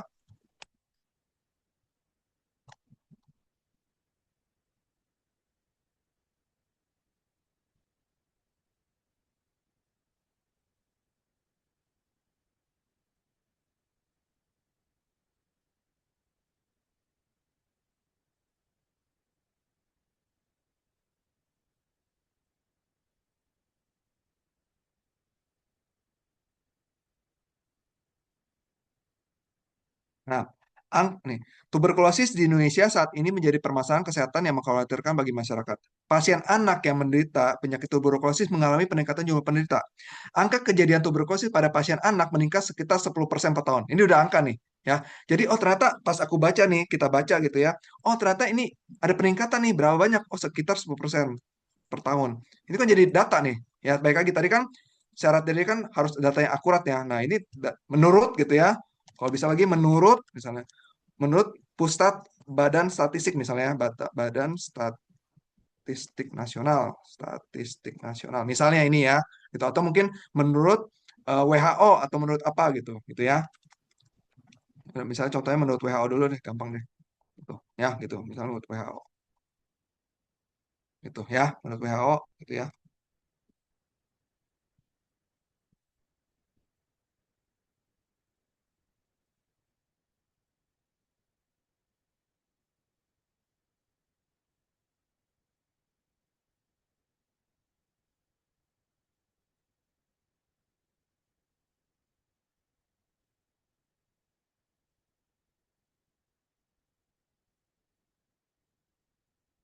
Nah ini teman-teman bisa kan di sini angka kejadian ini 10% per tahun gitu ya meningkat gitu. Bisa dilihat ya perbedaannya ya atas dan bawah ya. Nah, teman-teman bisa cari lagi nih. Oh, menurut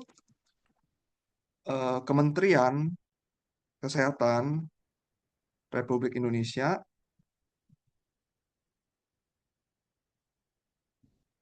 angka prevalensi misalnya prevalensi tuberkulosis misalnya ini ya tuberkulosis pada anak sebesar berapa persen? Oh, sebesar persen gitu ya, misalnya gitu.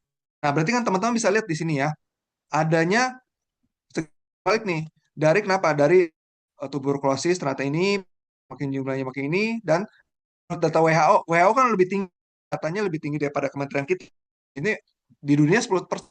Ternyata kalau di Indonesia 7%. Jadi di sini teman-teman bisa ternyata memang ada atau apa namanya kasih nih.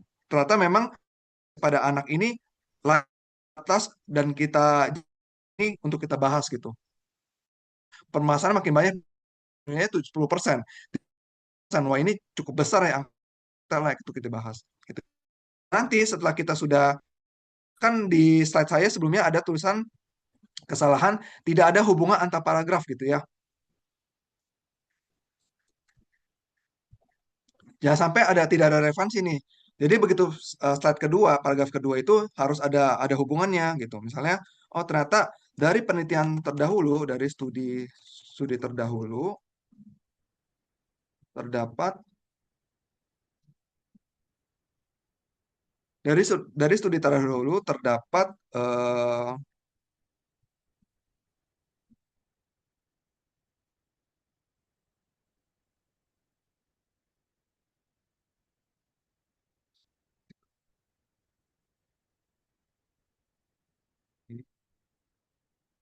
antara pasien anak dengan tuberkulosis dan pasien lansia dengan tuberkulosis. Itu ya. Nah, ini selanjutnya nih. Dari studi terdahulu terdapat perbedaan hasil terapi antara pasien anak dan pasien tuberkulosis dan pasien lansia dengan tuberkulosis.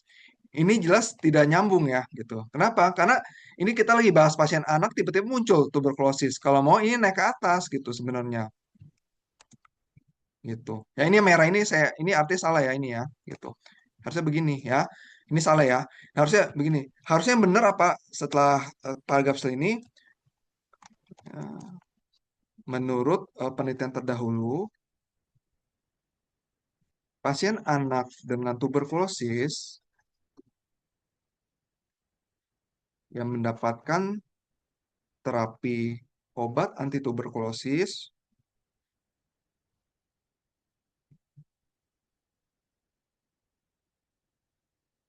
tidak.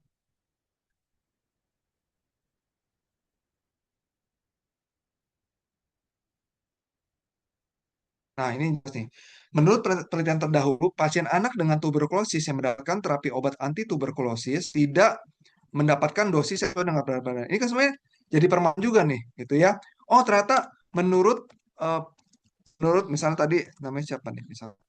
Menurut contohnya misalnya menurut Esti, misalnya Bu Esti sebagai peneliti, Bu Esti DKK ini hasilnya didapatkan bahwa pasien anak dengan tuberkulosis dapatkan separuh dari dosis pasien dewasa tuberkulosis. Ini ya. Menurut penelitian terdahulu, pasien tuberkulosis yang mendapatkan terapi anti tuberkulosis tidak mendapat dosis yang sesuai dengan berat badan. ST dan kawan-kawan dapatkan bahwa pasien anak dengan tuberkulosis mendapatkan separuh dari dosis dewasa dengan tuberkulosis. Nah, apakah ini sesuai kan kita kalau pengukuran dosis anak nih itu harus dengan berat badan tiap anak itu di poli anak teman-teman bisa ditimbang nih, gitu ya. Tapi apakah memang dengan kita dosis anak dewasa satu anak jadi setengah belum tentu. Kita harusnya kan sebenarnya harus berat badan. Nah ini jadi gap nih. Seharusnya kan memang kan berat badan nanti teman-teman tuh menjadi permasalahan masalah adalah adanya ketidaksesuaian dari perhitungan dosis anak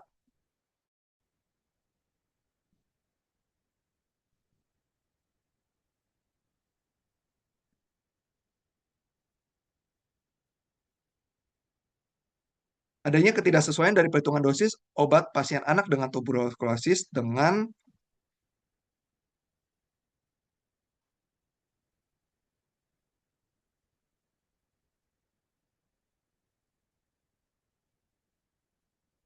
Nah, itu ya. Adanya ketidaksesuaian dari perhitungan dosis obat pasien anak dengan tuberkulosis dengan pasien dewasa dengan tuberkulosis.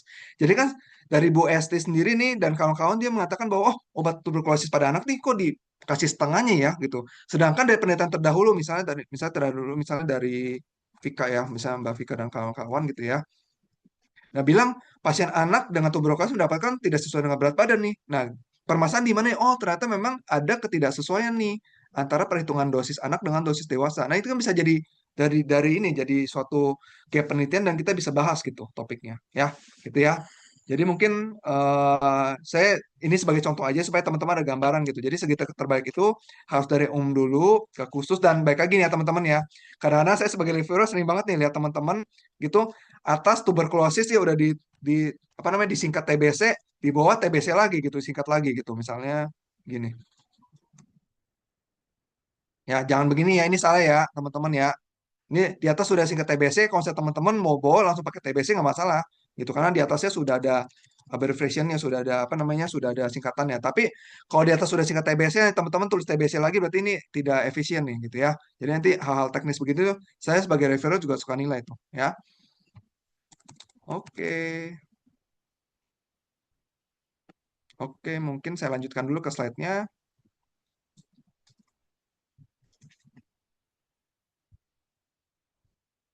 Apakah sudah terlihat Bu Esti? Belum. Belum. Udah. Sudah terlihat ya. Oke. Oke, nah ini tadi perumusan latar belakang penelitian ya saya apa fenomenanya, masalahnya apa yang telah diteliti, apa yang belum diteliti, mengapa penelitian penting, apa kebaruannya, tujuannya apa ya. Itu harus ada di tadi susunan latar belakang. Tadi kan saya hanya memberikan contoh ya pembuatan ini, tapi teman-teman harus ada item-item ini nih nanti lebih apa komprehensif dan tadi harus segitiga terbaik dari dulu sampai ke spesifik sampai teman-teman mau teliti apa. Itu jangan sampai dibalik nih. Teman mau teliti apa tiba-tiba umum di bawah jangan itu kita biasanya nanti teman-teman saat nanti dibaca oleh reviewer apa yang gitu ya mereka langsung menilai oh ini nggak paham nih cara pembuatan latar belakang gitu ya kalau dari latar belakangnya sudah salah apalagi ke belakangnya gitu pasti mereka jadi ragu-ragu ya jadi kita harus meyakinkan reviewer editor itu kalau penelitian kita dari awal makanya kenapa teknik sebagai penting nih penulisannya jangan kalau bisa jangan ada typo gitu ya terus tadi kata-kata harus jelas gitu harus supaya nanti teman-teman apa reviewer atau yang apa namanya editor yang baca mereka paham oh ya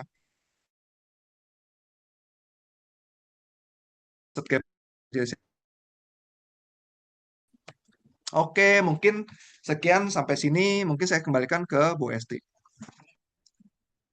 Ya, baik. Terima kasih Dokter Mokhtar atas paparan materinya yang jelas sekali ya, tadi sudah aplikatif. Baik, untuk teman-teman silakan kalau ada yang mau mengajukan pertanyaan, boleh via boleh langsung atau melalui chat ya. Oke, silakan. Tadi yang full ada Bapak atau Mas Buki ya. Kemudian Ibu Smiti dari UIMA, kemudian Bu Mulia, ada juga Bu Esra ya. On selalu gitu ya. Oke, baik. Barangkali ada pertanyaan Bapak Ibu. Teman semua mahasiswa yang mungkin akan menyusun proposal penelitian sih. Izin bertanya Ibu, maaf saya izin off Ya, cam. dengan siapa? Saya Puji dari Universitas Binawan.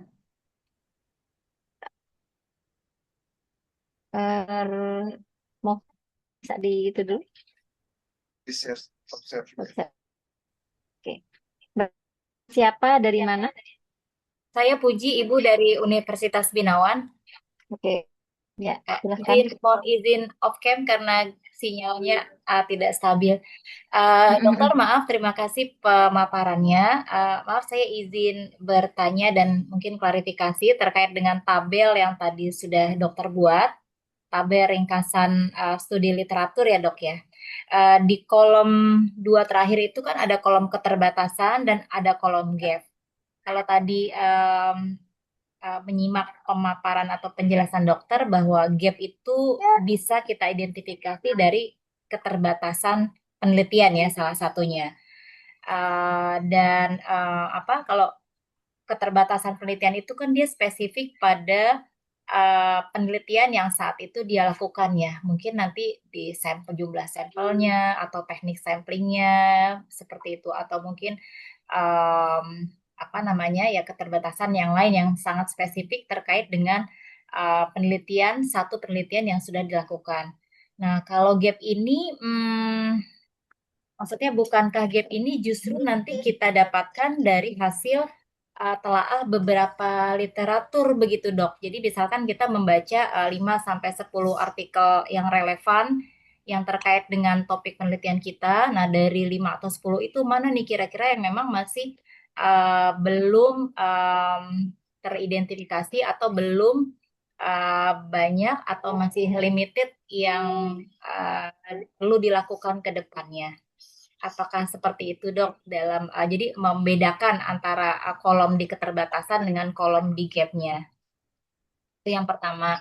Dan saat mengidentifikasi gap, supaya kita bisa tahu ini ada gap, kan berarti kita harus ada acuan ya, Dok. Nah, berarti acuannya itu kan kalau di bayangan saya topik penelitian kita gitu, tujuan penelitian kita.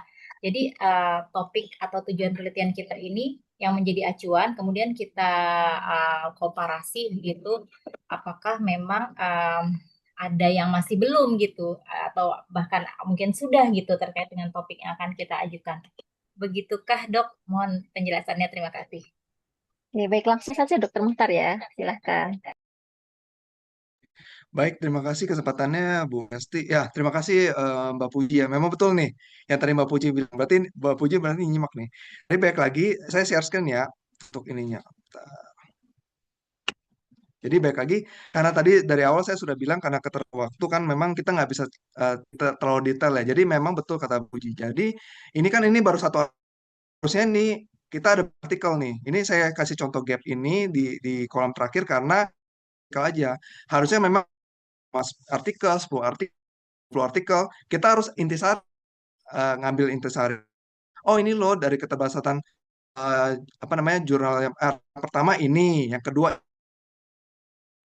gapnya. Tapi ini karena ini contoh, jadi memang karena ini contoh cuma satu gitu, jadi saya mengambil gapnya itu contohnya dari hasil-hasil ini aja sih. Tadi memang harusnya memang tadi baik lagi kita seperti saya bilang, itu harusnya dari beberapa artikel kita baca, kita baru intisarikan tuh, kita sintesiskan, oh ini loh gapnya itu betul ya. Yang selanjutnya memang celah ini memang kita harus baca. Makanya kenapa saya minta teman-teman tuh baca lagi nih full artikelnya, karena tiap artikel tuh punya eh dia punya tujuan, metode, punya desain penelitian, pendekatan penelitian berbeda-beda gitu. Makanya kenapa? Karena ini baru tahapnya gap saja gitu, belum sampai spesifik ke variabel, penentuan metode, penentuan pendekatan segala macamnya. Ini kan karena ini berseri ya, serier segalanya. Jadi ini saya memang fokusnya hanya untuk bantu nih teman-teman pemula ini. Oh ini lu cara mencari gapnya seperti ini. Karena gap sendiri tuh lebih ke arah celah nih, apakah memang penelitian terdahulu dan saat ini ya sekarang yang sudah banyak ini apa yang memang masih harus dijawab gitu. Sebenarnya itu celah, namanya juga celah kan. Jadi antara yang beberapa tahun yang lalu, 10 tahun terakhir dengan 5 tahun terakhir, terus dengan topiknya sama ya kan, dari metodenya, tujuannya, eh, indikatornya, variabel yang dinilai, diukur itu apakah ada perbedaan nih? Kita bisa nyari tanda kutip peluang di mana begitu. Betul yang tadi Mbak Puji bilang begitu. Tapi tadi karena ini contoh ini karena waktu terbatas ya Mbak Puji ya. Jadi memang saya cuma ngambil dari satu contoh aja begitu. Memang kita harus rangkum beberapa artikel yang saya sebutkan tadi, baru kita rumuskan gapnya setiap. Gitu. Mungkin masih sudah jelas atau mungkin ada pertanyaan Mbak Puji? Terima kasih. Ya, baik Dok, jelas ya. Alhamdulillah, jadi terklarifikasi ya Dok. Terima Iya, kasih. iya sama-sama. Baik. Jadi tadi hanya contoh ya Dok ya. Satu ya, sebenarnya bisa lebih. Emang dan harus lebih memang ya. Oke, baik. Terima kasih Bu Puji. Pertanyaan luar biasa. Selanjutnya barangkali ada yang ditanyakan. Teman-teman yang lain silahkan. Atau barangkali mahasiswa yang sedang proses ya penyusunan proposal atau pemilihan judul boleh. Jadi kita santai aja ya, karena memang kan tujuannya untuk saling sharing gitu. Kalau misalnya teman-teman jangan pikir, aduh saya nanya ini kayak nanti dijawabnya nggak ngerti apa-apa nih gitu kan. Justru kita sama-sama. Ya mungkin ada Ya, oh ini Kak Isra Efrida Manurung. Silahkan Kak Isra. Selamat siang Ibu dan Bapak. Izin perkenalkan diri. Perkenalkan nama saya Esra Fudamanurung. Izin bertanya, kan saya kan juga masih semester Dari UPN ya? 5 ya Ibu. Ingin tahu aja dalam proses dalam penelitian itu buat membuat referensi buat penelitian itu minimal berapa banyak ya buat nyari jurnalnya ya Bapak? Ada lagi? Mhm. Seperti itu aja ya Ibu. Oh, ya silakan dok. Referensi dok. Ya, pertanyaan nih ya, Mbak Estra ya. Karena kita bingung mau berapa ya? Tadi kan satu itu sebagai contoh ya, satu gitu ya.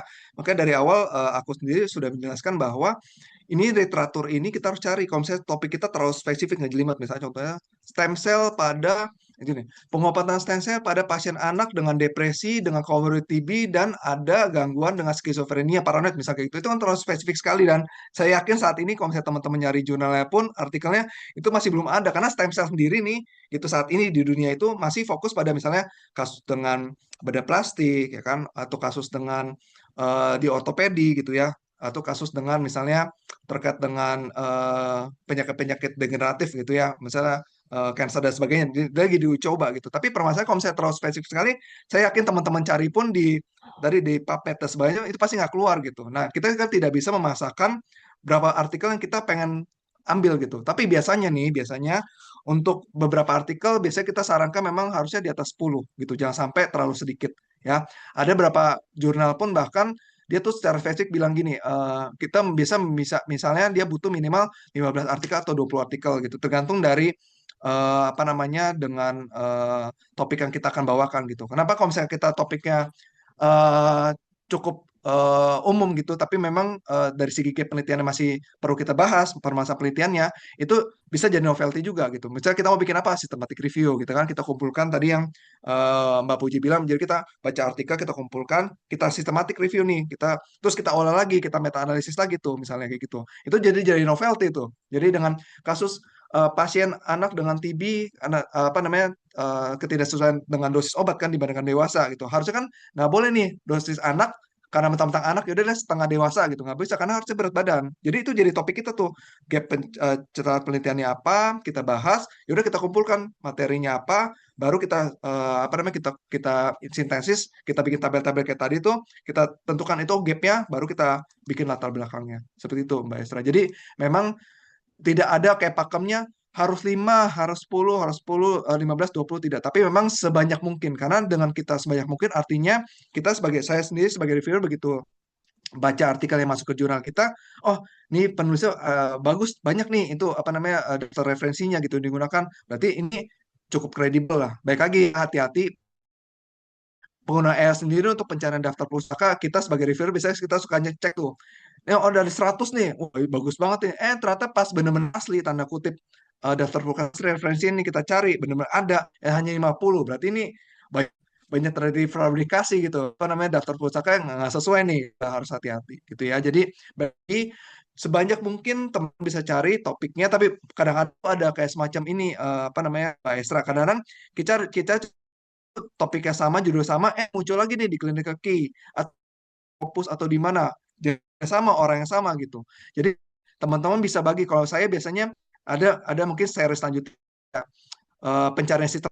Jadi nanti dari kumpul berapa yang sama gak ada replikasi sama-sama apa ada yang sama gak nih kalau misalnya kita sama gitu otomatis berapa artikel yang memang bisa jadikan untuk tinjau bisa begitu sih. Ada alur Mbak Esra, tapi karena ini baru mungkin fokusnya untuk sampai sama untuknya buatan latar belakang dulu. Pertanyaan bagus nih, artinya teman-teman ini mau nyari berapa? 5 cukup. Kalau kita pengennya sebaik-baik nih, apakah memang relevan dengan topik yang kita ajukan?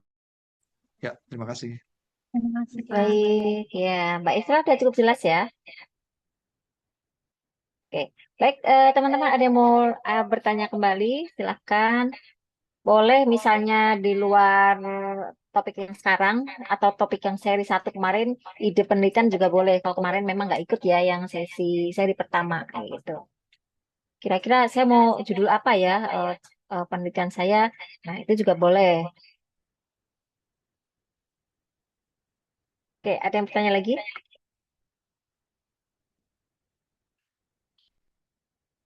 Ya, di kolom chat kita lihat ini. Oke. Ya, Mas Bukhori, barangkali silakan.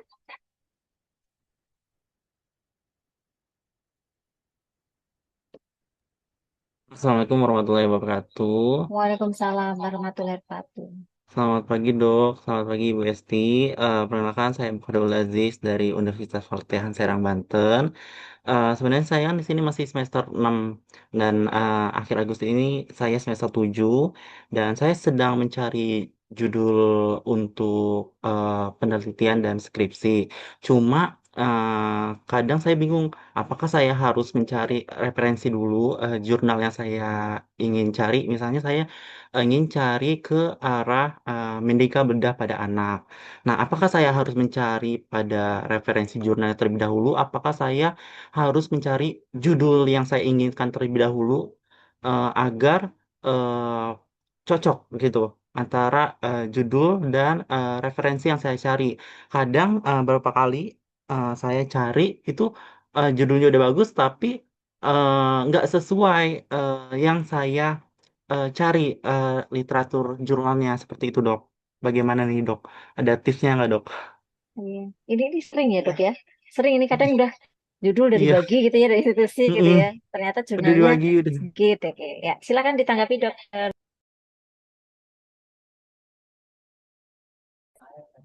Ya, baik, terima kasih. Ini mungkin Mas Bukore, makasih pertanyaannya ya. Mas Bukore, waktu sesi pertama ikut gak yang seri sebelumnya, yang menentukan Belum, judul? Belum ya? belum. Aku Aku mungkin ya baru dikabarin ini. untuk share sedikit ya, jadi untuk refresh ya.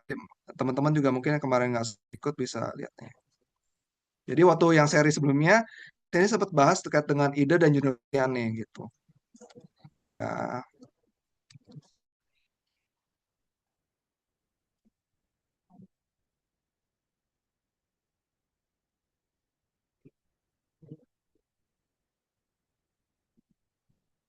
nah ini ya. Enggak nih Mas Bukore? Kelihatan ya. Ya, memang untuk idenya sendiri kan kita mau ke gap ke mana itu menurut saya itu paling penting ada idenya. Tadi kan ide medical back apa tadi? Sorry, Mas Bukore. Mendika Bedah pada Anak. Ya, Medical bedah pada. Nah, secara spesifik, kalian mau bahas tentang apa nih? Kalau buat aku stunting sih. berapa? Maaf, keputus. Mohon maaf, stunting. Mau bahas spesifik Oke, oke, stunting pada anak. oke ya.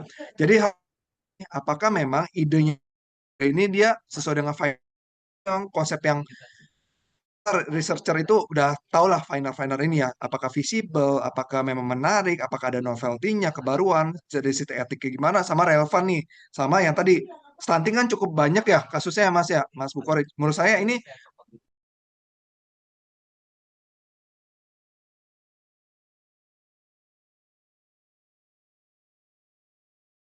cukup bagus nih untuk dibahas gitu ya. Misalnya contoh nih, misalnya bentar, Finer ya. Nah, nanti setelah nanti Mas Burker sudah tentukan nih tadi topik apa namanya topik apa namanya tekan medico bedah pada anak pada stunting gitu ya. Nanti kan nanti tengah Mas Bukori itu bisa lanjut ke ini nih ya. Tuh.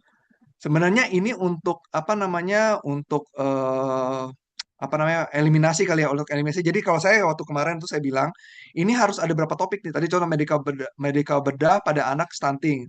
Mas Bukernya juga harus ada alternatif nih. Kira-kira idenya apa gitu ya. Nanti Mas Bukernya susun aja udah berapa berapa berapa apa berapa topik gitu ya. Nanti Mas Bukernya lihat deh checklist. Ini relevan gak ya dengan kondisi sekarang? Kalau iya checklist gitu ya. Bentar. Kalau misalnya relevan nggak, misalnya contohnya kondisi dengan stunting gitu ya, relevan nggak relevan?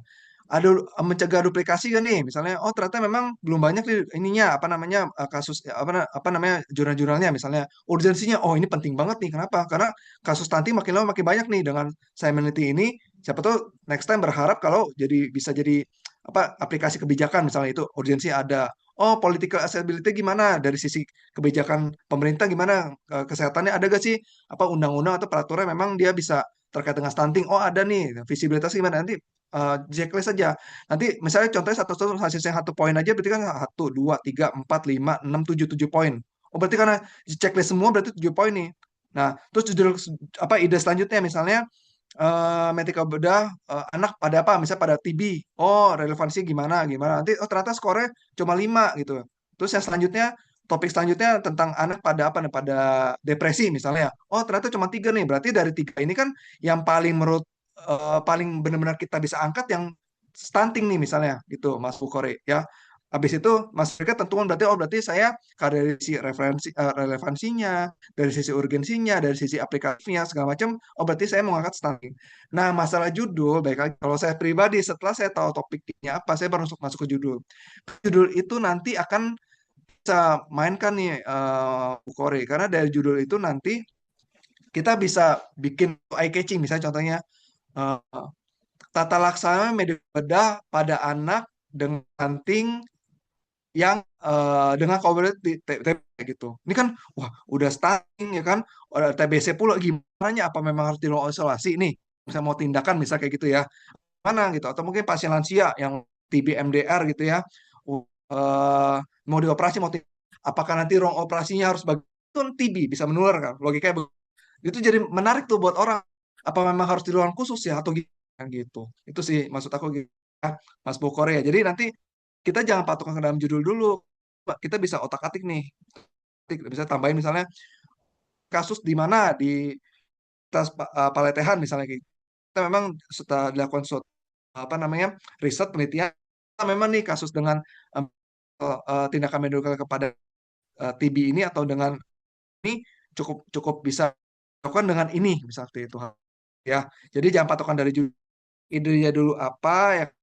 Kalau saya pribadi jujur saya karena dari ide dulu aja untuk ngumpulin game apa sih penelitian lagi tren saat ini yang menarik celahnya apa baru nyusun latar belakang terus baik lagi kalau saya pribadi saya biasanya nyusun dari bab 3 dulu tuh metodenya apa seperti apa mau bikin cohort atau mau bikin apa case study atau apa-apa kualitatif kuantitatif atau mix atau apa baru masuk ke saya susun yang bab 1 bab 2 begitu kayak gitu mungkin ada Dok, pertanyaan lagi Mas Bukhari silakan. cukup sih dok. Mungkin nanti abis ini di idenya akan saya buat. Terima kasih dok. Ya sama-sama. Ya, Mas Bukhari nanti bisa ikut seri ketiga. Nanti ada lagi. Ya, sambil kan nanti masih bulan tahun depan ya. Aku ya proposalnya Betul masih Bu, ya. Jadi tahun ya depan. jadi bisa prepare dari sekarang. Nanti bulan depan bisa ikut lagi ya. Oke, baik. Ada lagi yang mau ditanyakan? Nah, ini ada beberapa teman-teman mahasiswa dok yang sering melakukan penelitian, tetapi penelitian itu sudah pernah dilakukan oleh teman-teman sebelumnya. Jadi judulnya sama, kemudian respondennya saja yang berbeda. Nah, ini seperti apa? Ya, jadi sebenarnya berulang-ulang kali itu lagi itu lagi. Nah, itu gimana dokter? Ini biasanya makasih ya Bu Esti ya. Memang ini kasusnya apalagi kita masih mahasiswa ya kita pengennya bareng-bareng nih temen neliti apa kita kok bisa barengan deh supaya gampang gitu sampelnya sama ininya sama tempatnya sama populasi sama gitu sebenarnya kita bisa memodifikasi sih artinya gini misalnya mungkin teman-teman kalau di akademisi gitu di apa namanya di institusi pendidikan sering namanya istilah penelitian payung gitu ya jadi mungkin kita dosennya itu meneliti tentang apa misalnya TB pada anak nanti mungkin nih Mas Bukhori ngambil TB pada anak dengan kasus bedah, misalnya contohnya ya, misalnya ya dengan kasus apa stunting misalnya. Oh Mbak Esra ngambil TB pada anak dan kasus depresi. Ya mungkin tadi Mbak Puji ngambil TB anak dengan kasus apa gitu, misalnya kasus dengan apa gangguan bicara misalnya speech delay gitu. Itu kan bisa semuanya bisa. Tadi satu sampel, satu topik itu TB anak, tapi kita bisa pecah nih, kita breakdown. Itu juga bisa tuh. Jadi kalau misalnya begitu biasanya kita bisa lakukan di tempat yang sama, tempat penelitiannya misalnya Rumah Sakit Suatu Herjan, bisa contohnya ya, sama-sama mungkin tapi unitnya beda. Mungkin Mbak Puji mungkin karena terkait dengan tadi speech delay mungkin di Polianak misalnya, atau mungkin tadi Mbak Esra nih dengan apa namanya tadi dengan stunting ya atau depresi mungkin di Poli Jiwa Anak. Mas Bukhari di misalnya kasus dengan stunting atau misalnya contohnya itu dengan tindakan gitu mungkin di kasus beda anak itu mungkin bisa beda-beda tuh mungkin unit satu rumah sakit tapi beda unit. Nah beda unit itu otomatis kan beda karakteristik sama beda sampel itu nggak masalah sih. Nah permasalahannya bisa benar-benar sama persis tuh itu nggak bisa. Kalau sama persis artinya nanti bukan lagi sih artinya lebih ke arah artinya nggak ada begitu. Karena kan tujuan kita kan bukan hanya tanda kutip beres nih tugas saya skripsi saya yang penting saya dapat ijazah lulus wisuda tadi balik lagi benefit kita manfaat kita buat masyarakat apa gitu. Nanti kita hanya lulus terus benefit tadi kita lakukan penelitian dengan biaya, dengan air mata ya kan, apa namanya kerja keras itu juga harus kita apresiasi caranya dengan ya membuat berguna buat masyarakat gitu. Jangan sampai asal lewat aja sih kalau menurut saya. Jadi nggak masalah kalau seandainya memang bukan satu unit tempat penelitian gitu beda betul beda si konsepnya walaupun mungkin dibedakan dikit-dikit lah gitu. Soalnya sama-sama anak, oh saya mau cari anak yang usia-usia 17 gitu. Mungkin Mas Buk kayak benar-benar usia 6 sampai 10 nyari yang balik misalnya kan gitu. Nyari yang benar-benar masih balik itu bisa diatur begitu. Ya sama tapi kan sampelnya beda tuh kriteria inklusinya bisa begitu sih jadi jangan pusing dulu aduh saya nggak bisa nih karena kita nggak bisa satu tempat ini lu nggak bisa bisa aja tapi kita ubah dikit tuh kriteria inklusinya eksklusinya metodenya mungkin yang satunya mungkin kualitatif aku wawancara misalnya tapi yang Mas Bukhari atau Mbak Ezra atau Mbak Puji dia mau mix metode atau kualitatif aja itu kan sudah perbedaan metode tuh jadi nggak masalah sih ya. Oke dok, satu lagi dok, kalau misalnya nih penelitian sebelumnya nih tahun lalu dia terapi zikir gitu ya pada pasien dengan emosi. Nah kemudian di tahun ini mahasiswa meneliti lagi nih terapi zikir dengan pada pasien dengan emosi. Nah itu gimana? Yang membedakan cuma responden tahun lalu dan responden sekarang, gitu dok. Ya, baik. Terima kasih pertanyaan Bu Esti. Ini responnya benar-benar sama persis, misalnya 30 responden yang biasanya yang distribusi 0, 30. Sama persis 30-30-nya atau? Beda-beda, jumlahnya yang beda. Cuman kriteria inklusinya sama. Sampel pasiennya sama? Sama. Jadi tahun lalu ada penelitian tentang terapi zikir. Kemudian tahun ini pun ada mahasiswa, misalnya saya mengajukan terapi zikir lagi nih pada pasien dengan emosi sama gitu ya. Nah itu gimana? Cuman respondennya nggak sama persis, jumlahnya apa gitu, cuman inklusinya sama. Ya, makasih Bu Neng. Nah ini pertanyaan menarik. Kalau kasus begini biasanya saya pakai, kalau saya di kedokteran kerja juga, saya kebetulan background di kedokteran kerja juga, saya pakai untuk lihat tren. Gitu. Misalnya contohnya nih, saya melakukan MCO di perusahaan X, pertambangan X gitu ya. Kan ada tuh, kan namanya pekerja kan kurang lebih ya orang itu aja kan ya gitu misalnya ada 10 orang saya contohnya ya 10 orang jadi perusahaan itu saya mau MCO 10 orang di medical check up gitu tahun ini saya lihat hasil gulanya sekian tahun depan kan MCO sama aja paling apa sih ceknya tensi gula kolesterol asam urat misalnya contoh seperti itu ya yang simpel-simpel lah gitu tahun depan saya cek lagi sama tahun depan sama itu apa yang tesnya sama itu cuma beda waktu aja kan per tahun kan nah itu biasanya saya buat tren namanya PST jadi itu bisa dipakai juga nggak masalah kita buat tren jadi tren misalnya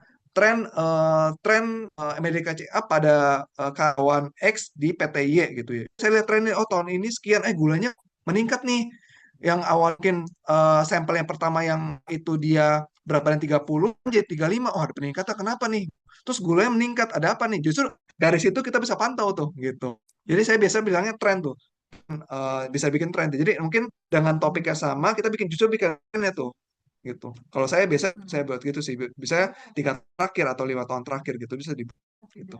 Itu jadi menarik sih dengan benar-benar sama persis tiap tahun gitu dengan sama dengan ini sama karena gini loh, yang kita mulai perbedaannya misalnya tahun ini tahun itu cuma sebagai deskripsi sayang sih. Survei kepuasan lah mungkin kita survei kepuasan kan mungkin aja kan ya status tahun ini, tapi kan lihat apa nih gitu, apakah peningkat? Saya lebih suka. Ya.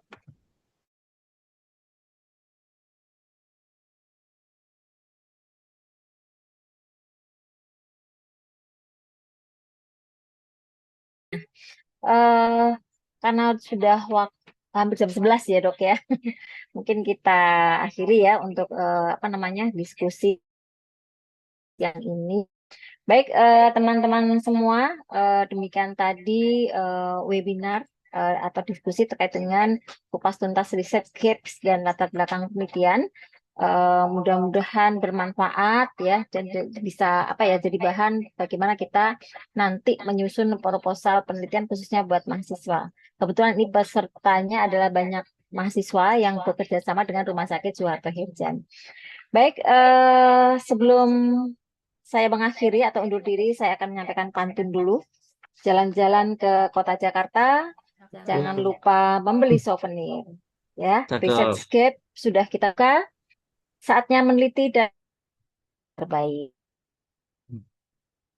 Baik, akhir kata saya selaku moderator mengucapkan terima kasih yang sebesar-besarnya kepada Dr. Muhtar Mars, spesialis akupunktur Viscoa atas pengalaman yang telah, kemudian juga pada seluruh peserta meluangkan waktu partisipasi aktif dalam webinar pada hari ini. Saya selaku moderator mohon maaf apabila selama memandu diskusi ini ada kekurangan atau kesalahan dalam tutur kata. Saya akhiri. Assalamualaikum warahmatullahi wabarakatuh. Waalaikumsalam warahmatullahi Waalaikumsalam wabarakatuh. warahmatullahi wabarakatuh. Untuk selanjutnya saya kembalikan ke MC Mbak Vika. Silahkan Mbak Vika. Terima kasih dok, Ya, terima kasih Bu baik. Esti. Terima Ya, kasih sama-sama. Bu Esti dan Dr. Muhtar ya untuk pemaparan materi webinar Kumpas Tuntas Research Gap dan Latar Belakang Penelitian pada hari ini. Nggak terasa webinar pada hari ini sudah sampai di penghujung acara. Untuk Bapak Ibu peserta webinar, untuk link absensi sudah saya bagikan di link chat. Silahkan untuk mengisi link absensi. Dan untuk peserta yang tenaga kesehatan, untuk akses LMS-nya masih dalam proses untuk verifikasi ya. Begitu. Baik. Saya mengucapkan terima kasih kepada seluruh peserta untuk partisipasi aktifnya dan sampai bertemu di webinar-webinar riset kita selanjutnya. Baik, saya selaku MC Vika mohon undur diri. Saya mohon maaf apabila ada salah kata dan perbuatan. Wabillahi taufiq wa hidayah. Wassalamualaikum warahmatullahi wabarakatuh. Waalaikumsalam warahmatullahi Warahmatullahi wabarakatuh. Terima kasih wabarakatuh. Mbak Vika. Terima kasih semuanya. Terima kasih.